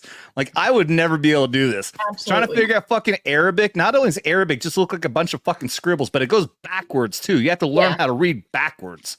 Well, that's we had to learn Arabic before we went, but it wasn't the reading. It was just the. I don't know if you remember. They gave you the cards. Oh yeah, you need to know phrases on what to say and everything. Yeah. Assalamu alaikum, wa alaikum salam. And then alaikum assalam. Yeah. I see what this says. I missed the period. Okay. It's my neck, my back, my pussy, my crack.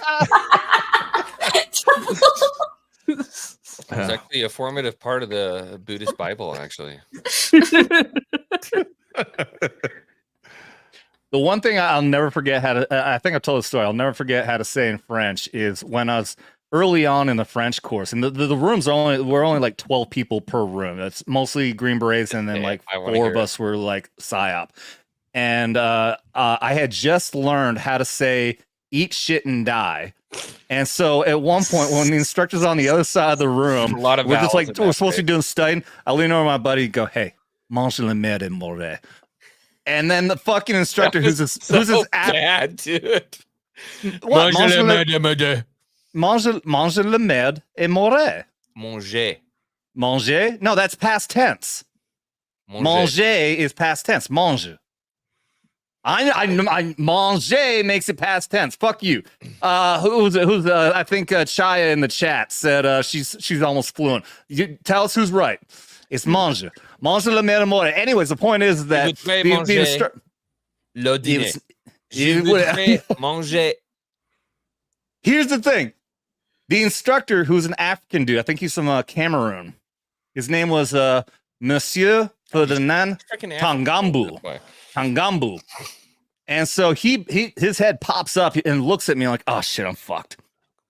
But he goes up to the whiteboard and he writes it out. And he goes, this means eat shit and die. And I want you to know these things. I want you to know these things because you may go to a country and they may say this to you. And you need to know these. Like, this guy's awesome. Yes. Do you speak French, X-Wing? My last name is Déroulé. Déroulé. Déroulé. Ben. Est-ce que vous comprenez français? Ben, un petit. Cool. He does know a little bit of French. I can count to 10 in French. That right there. I don't know if you can see it. Yeah. That beautiful little chainmail suit and the I'm trying to remember what they call it, the tabard, basically that guy is wearing, is from our family's crest in Switzerland in 1456. My great grandfather was ennobled by the Prussian king fighting at that castle in Switzerland, which was at the time like Burgundian French. So I'm Swiss. I'm not French. Fuck the French. I'm Swiss, but we speak French. Yes. Cool. Chaya's not answering. Oh, so I have to piss. So I drank too much wine and now I got to piss. Yeah. Je dois pipi. Fuck, what was I gonna say? Damn it, I had something good. Anyways. Chaya just responded. And I'm not gonna say it because I'm gonna butcher it. Mange. Mange is the verb in infinitive. No, but the point is okay, so that's actually okay. With the R at the end does mean it's pronounced manger, isn't it? Am I correct, Chai? So I am wrong. That is actually he was right. I don't want to admit this. Please don't say it. So, anyways, he's off camera, so you can admit whatever you need right, to. like admit it, and then he won't comes know. back. He's still listening. He always fucking listens. He just replied to you in chat. This motherfucker. Manger is not conjugated after conjugating the first verb. Shut the fuck up, Adam. Oui, correct. So manger, right? That's what that says. Manger. Manger. Yeah, manger. Yes, you're right. It's actually pronounced manger. Yes, you're right. You're right, Amarine. Fucking hell. Dude, we had a redneck dude with a thing in Spanish, okay? Right? If you have 2 words in Spanish, like I want to go shopping or I want to go do something, you conjugate the first verb, and then the second verb is not conjugated because it's to do something. No, but it's not completely the same. But yeah, I hate these fucking rules of French. It's so fucking bad. It is so damn confusing. Yeah, one word will sound completely fucking different if the next word has a fucking vowel or a consonant. It changes completely because you conjugate them. It was so fucking annoying. Anyways, manger. Yeah. So manger. Okay. Manger. Yep, manger. Yeah. We had this redneck in my class. He was in the Green Beret group, and he would say, like, when he talking about fire, which is le feu. You go le feu. So I don't like. I know how to speak some things in French, but it's because, like, for my job, we work with some French Canadians, so when I get someone answering, they'll be in French, and I'm like, "Parlez-vous anglais? Parlez-vous anglais?" Yeah.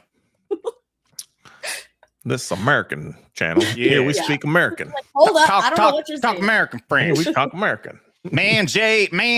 La Merde, Amore. That's how you say that. Manger la merde. Anyways, the French. The freaky French. That's what I always said. Fucking freaky French. My dad always says the yellowbacks. Damn. You know what? Yellow bellies. Sorry. You know, I thought I moved back to Vermont, which we were really close to. French. I was gonna say Canada, French Canada up there, and we'd have a lot of French speakers come down to the U.S. I was so sure. I'm like, okay, I'm gonna be able to find some job. I'm gonna be able to find some job where they need a French speaker. Nope. Completely fucking useless. Had my security clearance still. Security clearance was fucking totally useless. Never used it. Yeah. All of this shit that I learned from in the military, never.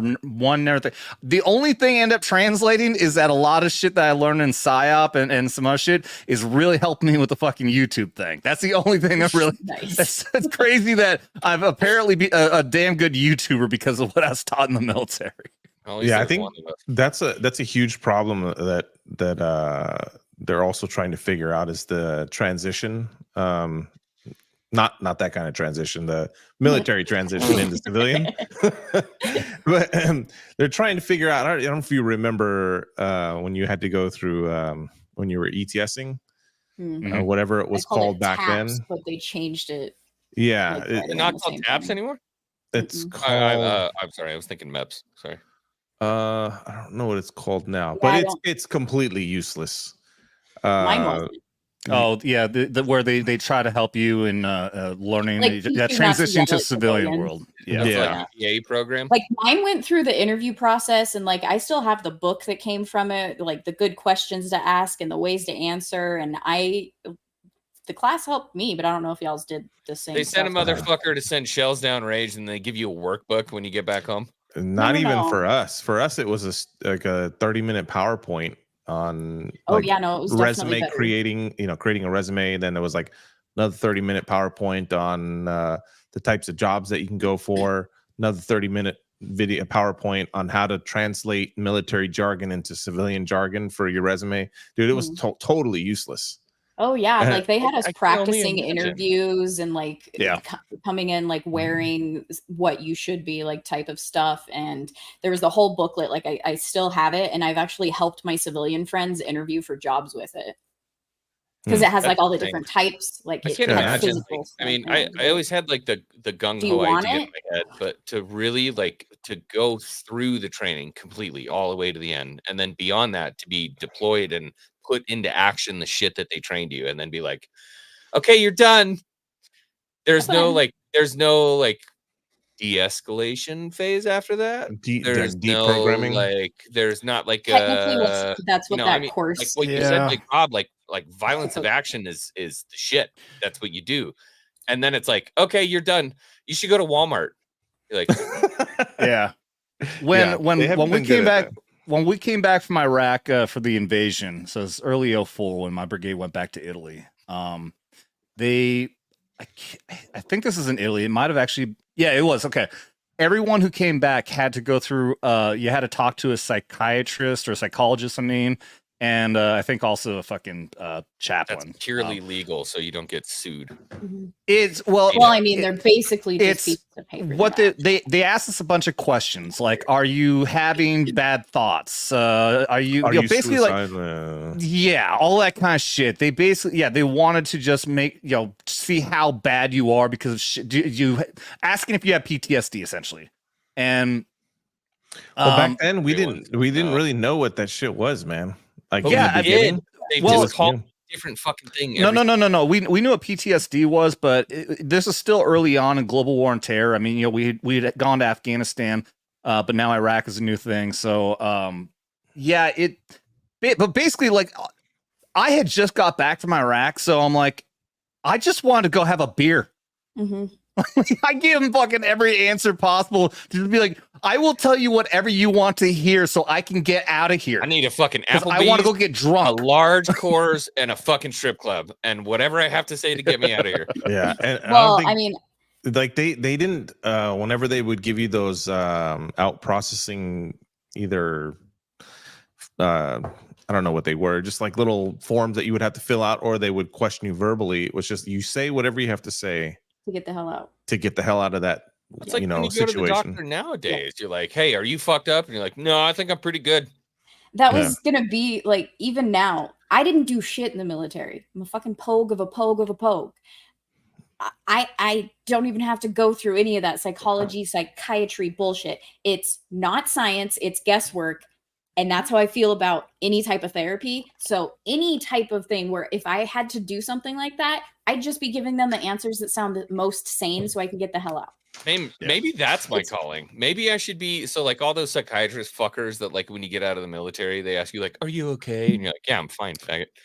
Maybe I should be the dude's like, you good though? The second time he's on stream with you. Yeah, so I think they were very unprepared for post 2003. 2001 was kind of weird because it wasn't like a mass invasion like Iraq was. Yeah. But we still had a lot of troops over there, but 2003 was a whole different animal.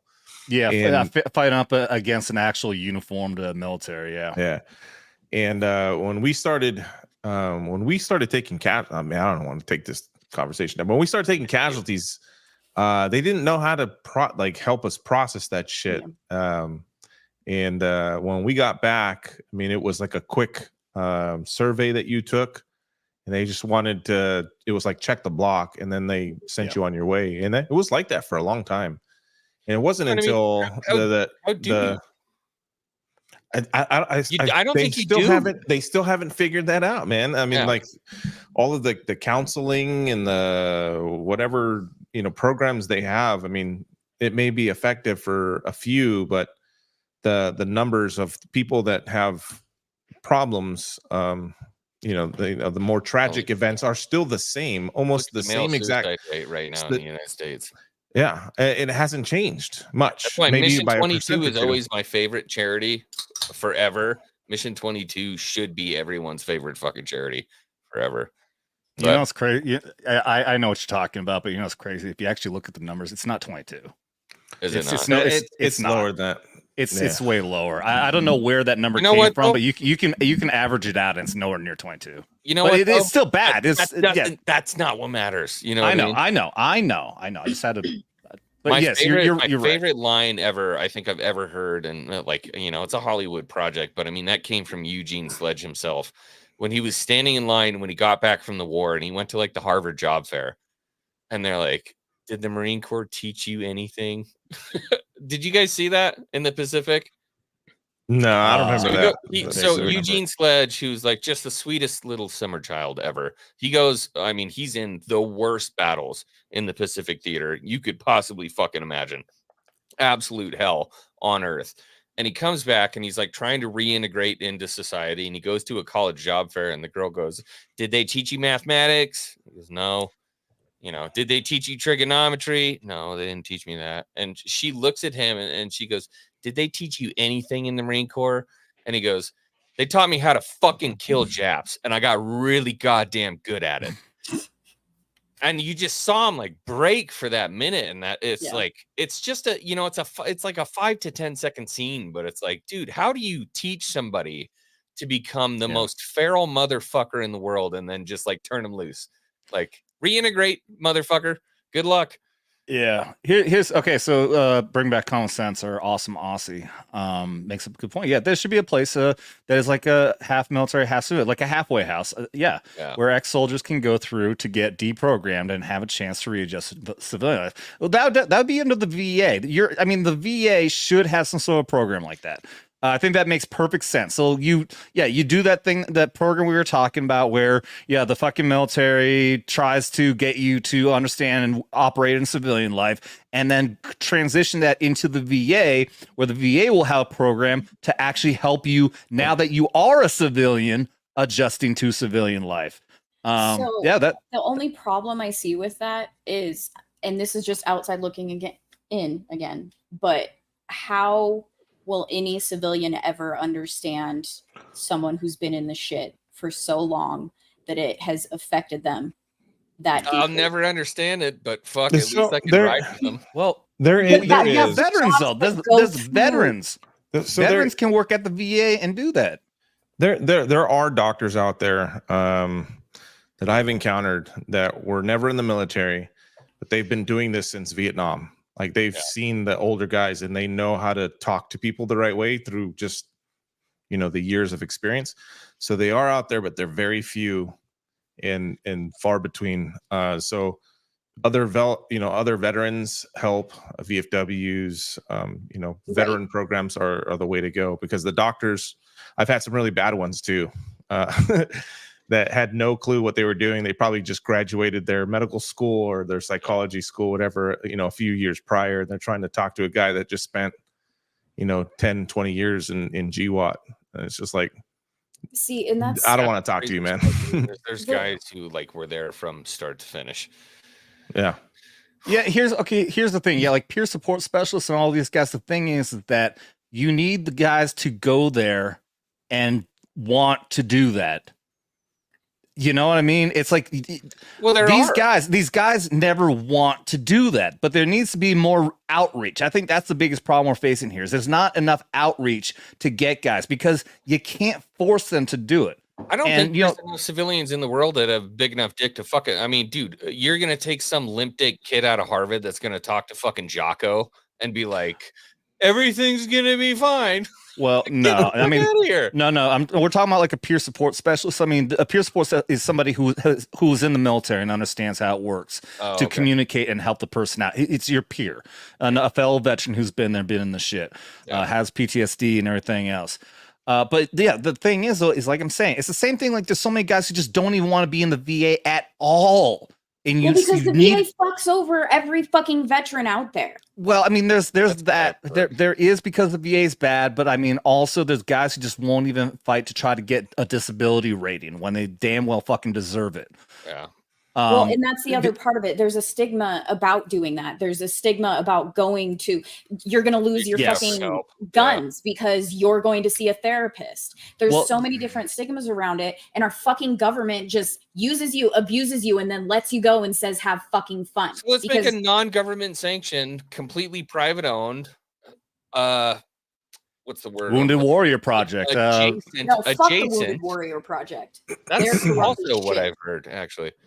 An adjacent place where people can come in and just decompress for anywhere from 3 days to 2 years if they need to.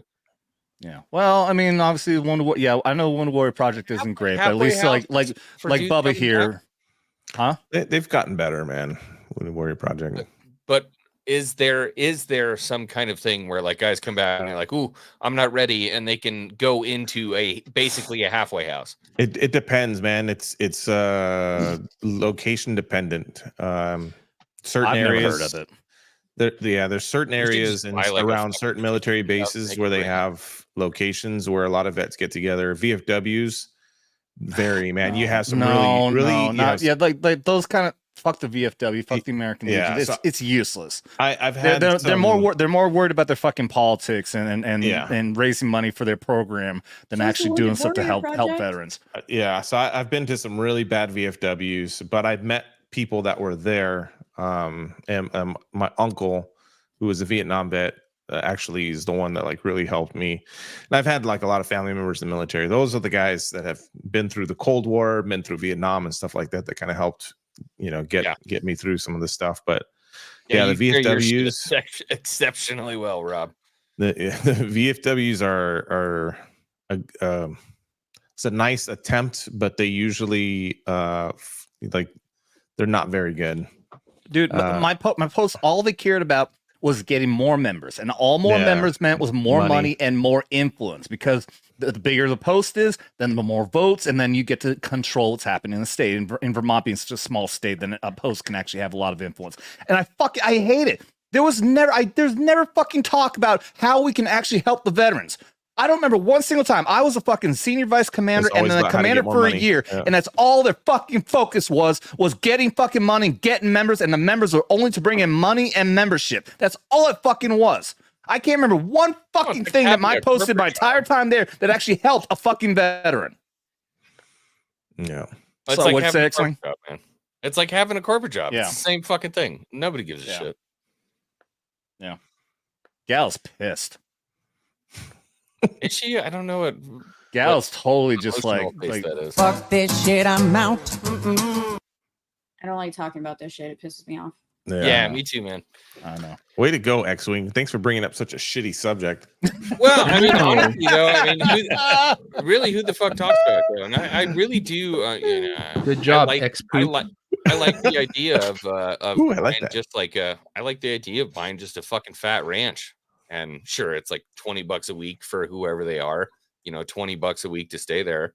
But bring a bunch of fucking dudes in, have them walk around, do the shit they're used to, right? Without the backpack. Have them fucking walk around, get back used to it and remember the country that they love and spend some time, maybe get them on some horses, get them back enjoying the land and just there's some places like that. It's just, it takes a lot of money. It really fucking doesn't. Trust me, I've worked on a lot of ranches. It doesn't take that. No, not the ranches, the organizations. So I started in a nonprofit, and I try to do some of these things to buy some property and to build these buildings, and you're always going to have the money issue. But we try to get involved in other organizations that had the horses, that had the shooting ranges, that had the physical therapy. It had the buildings for like gyms. Like you can just walk in as a vet. You can just walk in, no membership fee, no nothing, and just go and spend some time there. And they're out there. They're hard to find. I think Jack Carr has one in Montana, or he's. Yeah, there's a couple in Florida that I know of, and then there's some out in I think Alabama that I know of one. But what's the big hiccup as to why it's not working? Because if money. it was working, Money. Yeah, Mm-hmm. it works locally, but you got to have money to sustain those things because they don't bring in a lot of money. If you're not a big organization like the Wounded Warrior Project, you're not going to get the grants and the big funding. I mean, there's no profit. It is completely dependent on profit's not the point. Donation. You get my point. Is that okay? It's the same thing like when I went through executive protection training, they taught us that, you know, when businesses want to spend money on something, they always want to focus on, okay, how much profit can I get off of this? So the reason why they will always minimally hire security agents is because there's no profit in it whatsoever. It is a complete loss on the money. Now, if an incident happens, obviously that's a good thing because they saved, you know, a life or whatever. It's the same thing with the military, with veterans though, is that you're expecting people to have to spend a lot of money on something that's not going to have any financial return, and human beings just don't fucking act like that. Yeah, I fail to think that there are organizations out there with dudes who are running it that are like purely after profit. I think there are veterans out there who are really trying to do the right thing. I do believe that. Well, yeah, I mean there are, but it's still a matter of where is the money going to come from? Who wants to spend the money on this? Well, that's exactly it. There's what you want to do, and there's what the game allows. They could have all. Maybe these you need great some intentions. loudmouth fucking asshole on YouTube to start driving fucking donations. How about that? I mean, that's something that I would love to do. I mean, we can talk about that. Let's see if we can talk about it and see if we can use our platforms and see if we can do something. I am fucking so behind that, Adam. I can't even begin to tell you. Let's fucking talk about it. Let's say you get 200,000. You know, I can help so many people with this 200,000. The problem is with a lot of these, you have to spend that money to get the bigger donors because you have to have a party. They don't want to just give money. No, these rich people want to have a cocktail party before they give you a bunch of money, and so it becomes like all this shit that's behind the scenes. That's like to get a good thing to happen. Assholes. No, but that's where the big money comes in, and that's where you can help the most. You have. I wish that you could just sit there and say, money. "Hey, can I small get money? Look, can I've I seen just this get $5 from every money American?" and you make it big. There's stuff behind it. Is what I'm saying. An idea. It's not as easy as what you're saying. Here's an idea. Let's do some research and find one of exactly like what you're talking about. Some program out there that's trying to do something like what you're talking about, and then we can use our connections. I've got Gary coming on the 6th. Let's talk to Drunk 3PO. Let's talk to Gary. Let's talk to fucking Kennel and see if we can create some sort of a charity organization in the fucking fellowship. We'll come up with a name, and then it'll be indirectly to fund this fucking whatever it is that you're talking about. We'll find a fucking project and we'll get everyone on board and see if we can get a donation system going on that. Okay, what do you think? Now we're making some progress. First thing I want to hear from Big Rob is, do you have one? Yeah, I do. I've got a lot. So I started a 501c3 a couple years ago. Perfect. And the problem is that I saw, and I work with other ones too. The problem is to get the big money, to get the big donors, it requires a lot of in-person visits and pitching and selling. Yeah, but we're not talking about trying to get big donors. We just need big numbers. I mean, you look at fucking what Nerdrotic does. All he has to do is say donate to his charity. Yeah. So that's kind of where I'm going with this. Look at what he did for fucking Isom. I remember that day when Isom was when he fucking made the announcement, and that fucking book started selling like fucking wildfire in one single Friday Night Tights episode. Yeah. The problem is that I saw is the donors that usually they donate to what's the Bud Light one? The water thing. No, it's a nonprofit group. It's a military nonprofit. They're kind of closely tied to Bud Light or Budweiser. They're always on Fox News or something. But that one, Wounded Warrior, Folds of Honor, and then they got the Gold Star kids going out on the so it's always those big ones. They see return, like the donor. So this is just from my experience. The donors see a return on their investment because they can turn on Fox News, they can turn on something with Gary Sinise, and they'll see a return on their investment. They'll see the marketing, they'll see the I see what you're saying, but what's your return on investment? That's the term I was trying to think of earlier. Thank you. So like when you're a small guy like me, like trying to get a nonprofit off the ground, there's no return on investment for the donor. Like, who's in charge of that, buddy? Well, that's the thing. Like, I'm looking at him. He's got massive triceps, fucking jack tagging everybody in the freaking showers, buddy. You gotta have. Well, you don't gotta do that. You don't. So I mean, but you guys are kind of going in the right direction. Is if you have the base for it, a bunch of influencers, content creators that can actually put this stuff out there, then you have a chance. Like, I started this stuff. Like I said, I've only been on social media for 3 years. And so I found it very hard to do if you don't have that reach. And I've got a buddy that has a 501c3 that does a really good. It's called Ranger Road. He does a lot of cool things. He does like a lot of racing and pig hunts and hunting and camping and stuff like that. And he's really involved with social media. So the social media aspect is huge. For a fucking charity that makes sense for me to donate to, and like the best one I could find was Mission 22, because there were 2 separate guys that I talked to that were like, "Do not do Wounded Warrior." Like, it's like what's that one charity organization that pockets all their shit? It's like Goodwill or Salvation all of Army them. or something like their fucking CEO Wounded Warrior like makes millions of fucking dollars. Yeah, it's just stuff that doesn't make sense. So why don't we? What's the name of your 501? Ready Room Foundation. The Ready Room Foundation. Ready Room. Is that a Star Wars reference? I mean, Star Trek reference? No. So for it's a military reference. ReadyRoom.org. Yeah. So the Ready Room, if you go to you're getting me all fucking hyped up right now. Any kind of military reference, whether it's Star Trek, whether it's the Navy, you've got all the pilots before mission off a carrier, they would go to the Ready Room. Oh, I didn't know that. For special operations. Fucking Charlie Mike almost at 15 grand right now. Yeah, that's a little old, but yeah. Motherfucker, why aren't you talking about this? Dude, I'm just getting started. Are you kidding me? So in special operations, the Ready Room for SOF, like Green Beret, Delta, Navy SEALs, we have our Ready Room, and that's where we hang up all our kits. So we got those wooden cubbies with what you hang your plate carrier, your weapon, you put all that stuff there. You've got your grenades in there. Before every mission, everybody heads to the Ready Room before an operation. And so that's kind of where I got the name for it. And like, this is your website? Yeah. Fuck. But this is so dope, dude. What's really hard is share the link. Share the link. I'll pull it up. What's really hard is to keep it going with all the IRS filings and the donations and stuff like that. So I mean, you got to be really committed, and I've got a whole nother company to run besides this one. So that banner on that front site, that Ready Room banner with the black and white with the fucking nogs on the front of the yeah. So the one with all the helmets and the nods. So that's inside of a Ready Room. That's what everybody has their own cubby. Each cubby has everybody's kit and their loadout. Like NFL players. Yeah. Put your pads on, baby. It's time to go.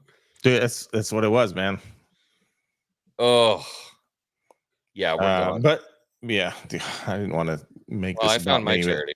So this charity, what I started to do, there's a couple of goals. One of them, obviously, is the veterans suicide.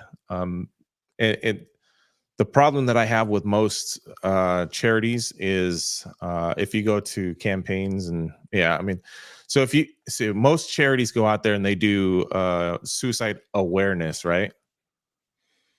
So like, what the fuck is awareness? Yeah, I'm aware that there are people committing suicide. Thanks. But what are people actually doing about it? Exactly.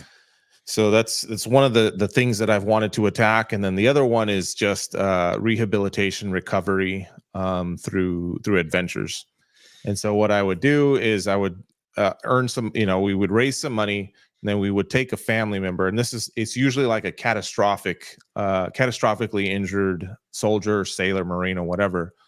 And we would take them somewhere like Disneyland, or take them to somewhere where, like camping or something like that is kind of the goal. Fuck Disneyland, bro. Yeah, I'll take them into the mountains. Well, the reason why I started, because I had a buddy he had prosthesis, he lost it overseas, and he went to, I think, Six Flags. And because he had a prosthesis, he wasn't allowed to go on the ride. And it was like a big thing for him. It was a kind of like a big event for him and his family. And so it pissed me off. And I wanted to create, and I knew Disneyland very well. And it's a whole nother story. But I wanted to create an experience where a veteran can go and experience joy without all of the stressors of being at a theme park or being at a campground. Like basically what we would do is we take care of the flights, we take care of the transportation, we take care of the hotels, we take care of pretty much everything except food and like any kind of daily expense and stuff like that. My guy. And then my goal during these trips is just to facilitate whatever they need. So there's the last one I did was I would help like watch the daughters, the kids, while they went on a ride or something. It doesn't matter if they need like extra towels or whatever. Like I would just go out of my way to make sure that they had a flawless trip. And it's not something that they get to experience if they're, guys that are missing limbs, guys that are missing eyes, guys that are missing, body parts and stuff like that, and just kind of missing out on some of these experiences. And that was kind of my goal. Did I tell you I picked him good? There's a reason I had a fucking crush on this guy. There's a reason I spent all day with him. I fucking knew it. I fucking knew it. Yeah. Call it. I don't care. But yeah, so that's my goal, and I wanted to expand this to get more into the mental health care part of it. Kind of doing what you guys were talking about, is creating a space where I can bring these guys in. I'm not going to do like a brain, brain doctoring to them. I want to bring them in. Hey, we're just hanging out, man. We're just hanging out with fellow vets. That's cool. And I've posted some videos and pictures and stuff that I've done before on Wounded Warrior trips. And it's just, we go pig hunting, we go around a campfire, and everybody's just drinking, playing guitar, and it's just a bunch of vets. Yeah, total cool shit, and it was a lot of fun. And I want to keep doing them. If I can host one, I'd love to host one. Dude, I think I'm a blacksmith, bro. I would love it if vets could come in and fucking hammer on the anvil, fucking make knives, like their own knives. Dude. Yeah, that's what dudes want to do. That's why I have this fucking tattoo right here. Like trips like that. Trips to like the Ozarks, trips to out, pig hunting, like that. That's the kind of stuff I want to do. Yeah. But running a 501c3 is hard. Yeah. But you have it set up, and XWing, you think this is what we should be doing? So for me personally, the Ready Room is now the official charity of the XWing channel. I'm not fucking joking. Like that's not something. Yeah, I know. I think charity now. So I think we need to get together and start working this through the fellowship. Yeah. Let's make it happen, bro. Let's make it happen. If you go to now, Big Rob, all this has been his plan the whole time. Now I know why he reached out to me. I know your scheme. So, Big Rob, the only thing I would say is make sure you have like links and or stuff available readily for any streams or anything where I can readily post that, have it ready to go. If you have like a PayPal, I would set up a PayPal would be a really good idea, because a lot of people use PayPal, Venmo, stuff like that. Yeah, I've got all this stuff those set up. If you go to that website, I know you already pulled it off, but I just wanted to show you guys something while we're on the subject. If you go to events, go to events up there, click on events, and then click on that the picture of we've been talking about that too, huh? We've been talking about Disney for vets. Yeah, so if you scroll down, that was from our last trip. You keep going. So that was our last trip. This is Jordan Stevenson's a Navy guy, EOD. So he got shot in the head, and he's got also prosthesis. So he got his leg taken. Man, you got a cane on there, Rob. Yeah, sometimes that was like right after I was in bad shape. I'm a little better now. But yeah, I mean, we took him and his family. There's a couple of different images in there, but it's just him and his family just kind of enjoying a day at the park.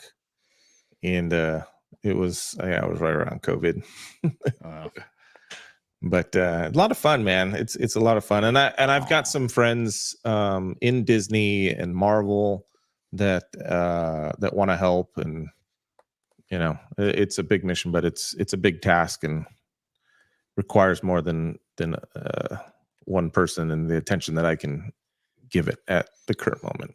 Whatever is this a promotional video you got here? You got the broom boy. Yeah, that's just I think that was a final video, like we were saying goodbye, and it was just let's check Jordan. it out. Hello, this is Rob here with Ready Room Foundation. I just wanted to say thank you to Provost Park past presence for all the support and donations. We're here on our last day with Navy veteran Jordan Stevenson. Go ahead and tell us a little bit about yourself. George Stevenson, it has been a blast here with my family and my kids. I can't thank everybody enough for helping us with the opportunity to come here and do this. It was a great break from life and to get to enjoy time with my kids without everything else. So, like he said, to Provost and everybody at Disney, thank you. I appreciate everything. My family appreciates everything. They're over here playing, so I can't get them over here to say thank you. All right. Yeah, fucking Again, Jason thank you Momoa's from the over bottom of my there heart. in his sunglasses. Thank you very much. Here's to move it forward and letting the program go. Yeah, you're fucked, Rob. You're fucked. Sorry. you're yeah. So my buddy Provost Park Pass, he's got like a Disney channel and he's got a lot of contacts and stuff, and they've all pitched in and helped. So we get like donations when we go to the park at Disneyland. I got a local contact that gives us like free electric motor scooters or electric wheelchairs. So we'll get that. We get discounts on rooms, and then we get I'll have like former Imagineers will come with us on a VIP tour, and they just kind of walk with us and tell us about how they created the rides or things like that. So nice. Yeah, well, that's awesome. All right, So, really quick, yeah, go ahead. It was back in 2016 that all that stuff happened with the Wounded Warrior Project with their CEOs. Those CEOs have been fired. They were they like cleaned house. And in 2017, they reduced their overhead and they had to lay off about 100 employees. And then they were cleared by Senate and the Better Business Bureau. I still don't trust them, but I did want to clarify that they did clean house after the investigation went into their lavish spending and all of that. It was back in 2016 and 2017. Yeah, I know Bubba here is speaking for them, and I definitely get that. There's definitely good things. And I am very glad that he has gotten the support. I get very passionate about things, and sorry. No, I mean, same thing. Like I believed in the VFW until I actually got involved in it, and I realized what a fucking piece of shit program it was. Or at least it used to be good. It used to be good, but now the modern fucking. So I hope that the Wounded Warrior Project is. Yeah, I'm glad it's working out for you, Bubba, and I really do hope that it is a better program now. Do the best you can. The nice thing is I don't have to worry about anything now. The Ready Room, I know exactly where it's going. I know exactly what's happening. Like, bro, you want to talk about it? Let's go. I'm so excited. I know that we on YouTube here, and I don't know if Rumble can do it, but I know that we have there's a donation section in there. I think we can link to the donation. So I'll start doing that. XWing, let's you and me talk about getting the rest of the fellowship involved. Yeah, I've told everyone in my organization that I need you. They're not going to buy into it, but I don't care. It doesn't matter. Like, dude, no, I mean we can. We will run this fucking shit. Let's go, dude. I'm just saying, let's fucking spread the word. And I'm telling you, you got fucking dude Ryan Kennel. When I met him, I told him we're a military fucking channel. He was immediately like, yeah, fuck yeah, I'll fucking be on there. Hell yeah. He knew nothing about me. He just said it. Yeah, amazing. But so, dude, is one. We don't need a whole bunch of big channels to make this happen. We'll make it happen. Big Rob, you're taking care of, buddy. I love you, dude. Thanks, if bro. we can get up there, let's talk. But I need you to motivate me because I am fucking lazy as shit, dude. I just tell everyone. Flagella is what they call fingers. Phalanges are another. Phalanges. All right. Well, I'm glad that we actually made some progress and actually did something fucking like worth actually working for. Well, it Instead of wasn't us. It was actually Rob. But and we got a donation here before we head out. into the fucking ready room. Let's go. Star Wars Dog says, "Put it in the jar, please, for $10." If you don't put that in the ready room, I'm gonna cut your pinky off. I will make sure to donate. I will do that. Absolutely. So thank you very much. I don't have any more beer left. That's a social, everybody. I drink one last drop. Yes. Yes, I will be sure to donate. Will end up being $7 after the fucking YouTube tax. But yep. Thank you very much for that, Star Wars Dog. Did you hear Rumble? The CEO just announced that they're going to stick with a 100% payout to their creators for the foreseeable future. What? How are they making money? I don't know. Rumbles. They can. They have ads now. Yeah, they just announced it today. I've noticed that there's ads on my videos, but I mean, still though, that's yeah. They're doing a 100% to zero payout to their creators. But I mean, so the ads. I mean, I'm getting a chunk of the ads at least too. So if what you're saying, that means I'm getting 100% on the ads too, aren't I? Or is it just the super chats or the Rumble rants? I think it should be the ads. I'm not sure exactly how it works. I saw his tweet. What's his name? Chris Pavlosky, the CEO of Rumble. Pavlosky. Yeah, he tweeted it out today that the Rumble will maintain their 100 to 0 payout. To then I would assume that means for both the ads and the Rumble rants. So I mean, there's trying to find that. Oh, yeah, same thing, Kendon. Yeah, where are they getting funding? I don't see how that works. I don't know. But anyways, I think we're at that point now. We're at 3 hours and 30 minutes. Oh my god! I think it's how long, huh? We still have 4 hours to beat your last one. Yeah, it's not going to happen. I need to go. Oh, to no. sleep. See, me, Devil, and Gal are going to leave, and then you guys can hang around for the next 4 hours. Honestly, if it was Saturday, I think Rob and I could sit down and talk for another 4 hours. But can't do that today, though. We're highbrow gentlemen. We got a good frontal cortex. That's why we can sit down. We can talk. Well, let's say goodbye to green-haired anti-liberal. Oh, she is there. Okay, I was going to fuck with her. Have a good night, guys. Good night, Gal. Good night, Gal. Go to Gal's channel, green-haired anti-liberal. Her link is in the video description below. Show her some love. The devil did not make me do it. Howdy. He's here. Check out Bielsa Hub. We're doing the pub this week, and there's going to be no Get Ranked this week, but the week after that, we should be back with best ghost movies, and I'm going to try to get the original group back to that they did the horror movie list on. So hopefully that'll happen. And, awesome. See you around. And I just remembered I was going to pull up a chat here. Where is? Oh yeah, right here. Need to get Mexican Iron Man involved. He is actually coming on the show this Saturday. He will be our guest on Saturday. Mexican Iron Man. Here with Gary. No. This Gary's is the 30th. Yeah, Gary's the week after that. Wait, the 30th. Oh shit! Yeah, there's a whole week in between that. Yeah, so this week is our New Year's Eve. Yeah, our New Year's show. Oh, I'm gonna it's be day there after for the Mike tomorrow. show. I'm gonna rip into Mike. I love Mike. So yeah, so Mexican Iron Man, and then Gary, and then Fear the Beardo after that. We got a pretty damn good lineup of guests here for the next 3 weeks. Coming on after? Beardo's coming on, yeah. I love that. Me and him are buds now, dude. I hung out in the high tea, and dude, You can't not be buds with Beardo, man. Oh, he's so cool, dude. He's so fucking cool. All right. Big Rob, you have just fucking killed it tonight, dude. And I'm not being as pessimistic as this fucking douchebag over here.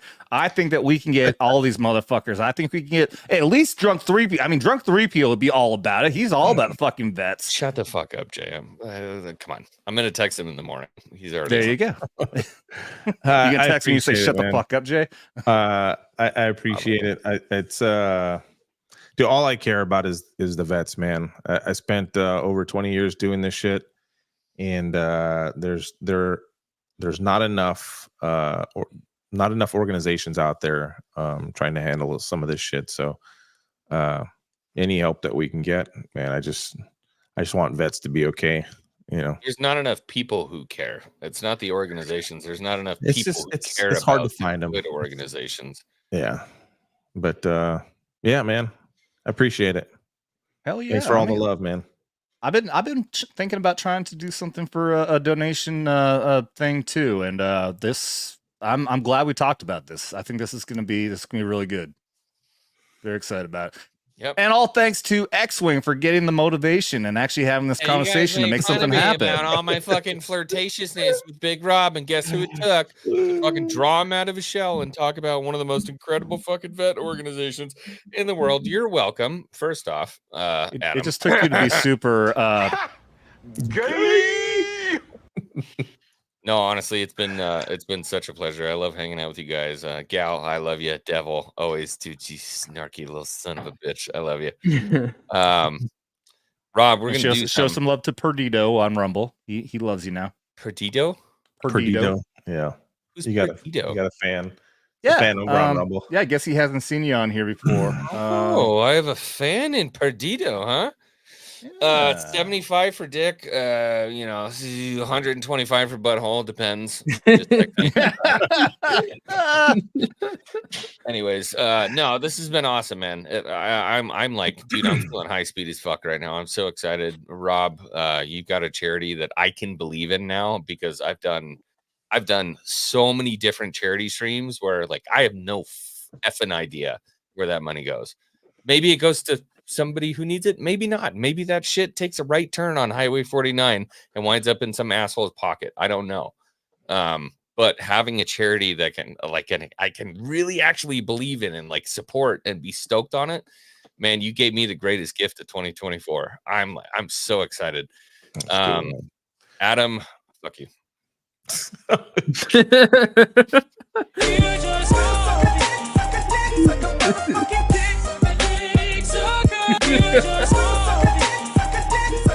No, honestly, I'm stoked, man. I'm stoked I got to meet you. Super fucking weird. You tracked us down on the the strip in Vegas, and I didn't track you down. I just having a fun. Is that other dude who actually tracked you we're down? buddies. We're just buddies. I was walking down trying to find Culture Casino. I just happened to pass by you guys. I count you as a dear friend, brother. So you too, buddy. I love you, man. Yeah, this is pretty fucking amazing. How all this is fucking rolled out. Man, brother. Yeah, when I met you, I just got monetized. I was just at 1,000, and now I'm hitting 1 year here. Next, when Gary's going to come on, he's going to come on for the 1 year anniversary. Fucking amazing. 12,000 subs. Amazing fucking support from all you guys out there. I can't believe. Also, I mean, we brought so much of this fucking community, so much of the Hangover gang out there. Tom McDonald fans who never even heard of the Fellowship, never heard of Gary Buechler or Nerdrotic. Now you're all here to be a part of this as well. And now we got the connection over here with Big Rob and this awesome fucking charity. And I'm really excited to see where this goes, man. So thank you guys. Thank you all so much. So let's all make it happen, man. Thank you guys. Yeah, remember to come here this coming Saturday. We do have Mexican Iron Man, funny dude, awesome YouTuber, and Gary Buechler coming up on 1 million fucking subs. Is going to be here on January 6th, where we're going to celebrate the 1 year anniversary. Looking forward to that. I put out a tweet on that. Gary didn't even fucking retweet it, and it's fucking got hundreds of fucking likes. Like, yeah, I couldn't believe the fucking traction on that. You'd swear that fucking Gary retweeted. He didn't. Gary didn't retweet it. It's not surprising to me. I mean, he can't see everything. He probably didn't even know. He did on Instagram though, and apparently it's Melissa's. She actually followed me. So Nerdrotic's Instagram channel is following the Vets Talking. Instagram. So I know it'd be better if it's YouTube, but again, I'm sure Gary's getting tagged in things all the time, so I'm not too butthurt about it. To clarify, he was making the point that Gary didn't retweet it, but it got traction. Still got big. No, that's my point. He's not butthurt about. No, I'm mad at Gary for not retweeting it. That's what I'm mad about. No, it's okay. I'm sure when we put out the official tweet on the 6th, I'm sure and even then, hopefully my angry letter gets to him before the stream comes out. Huh? Say it again. My angry letter. I'm going to write a letter tomorrow morning. and then mail it to him. Hopefully it gets there before the stream. If it doesn't, it's gonna be awkward as shit. You know what I mean? Yeah. But again, thank you guys so much. Thank you to everyone here on the panel. Thank you to everyone in the chat. Thank you for the donations. I'm excited for this the traction, see what we can get for the charity. And again, check us out on Saturday for Skinamax. Always come here every single Thursday for Knife Hands at 10 o'clock Eastern. I love you guys so much. Please remember to double tap that like and subscribe if you haven't already, if you're new here, and be sure to share this out there with everyone, because you don't gotta be a vet to enjoy this content or get involved. Just don't get butthurt. You've been warned.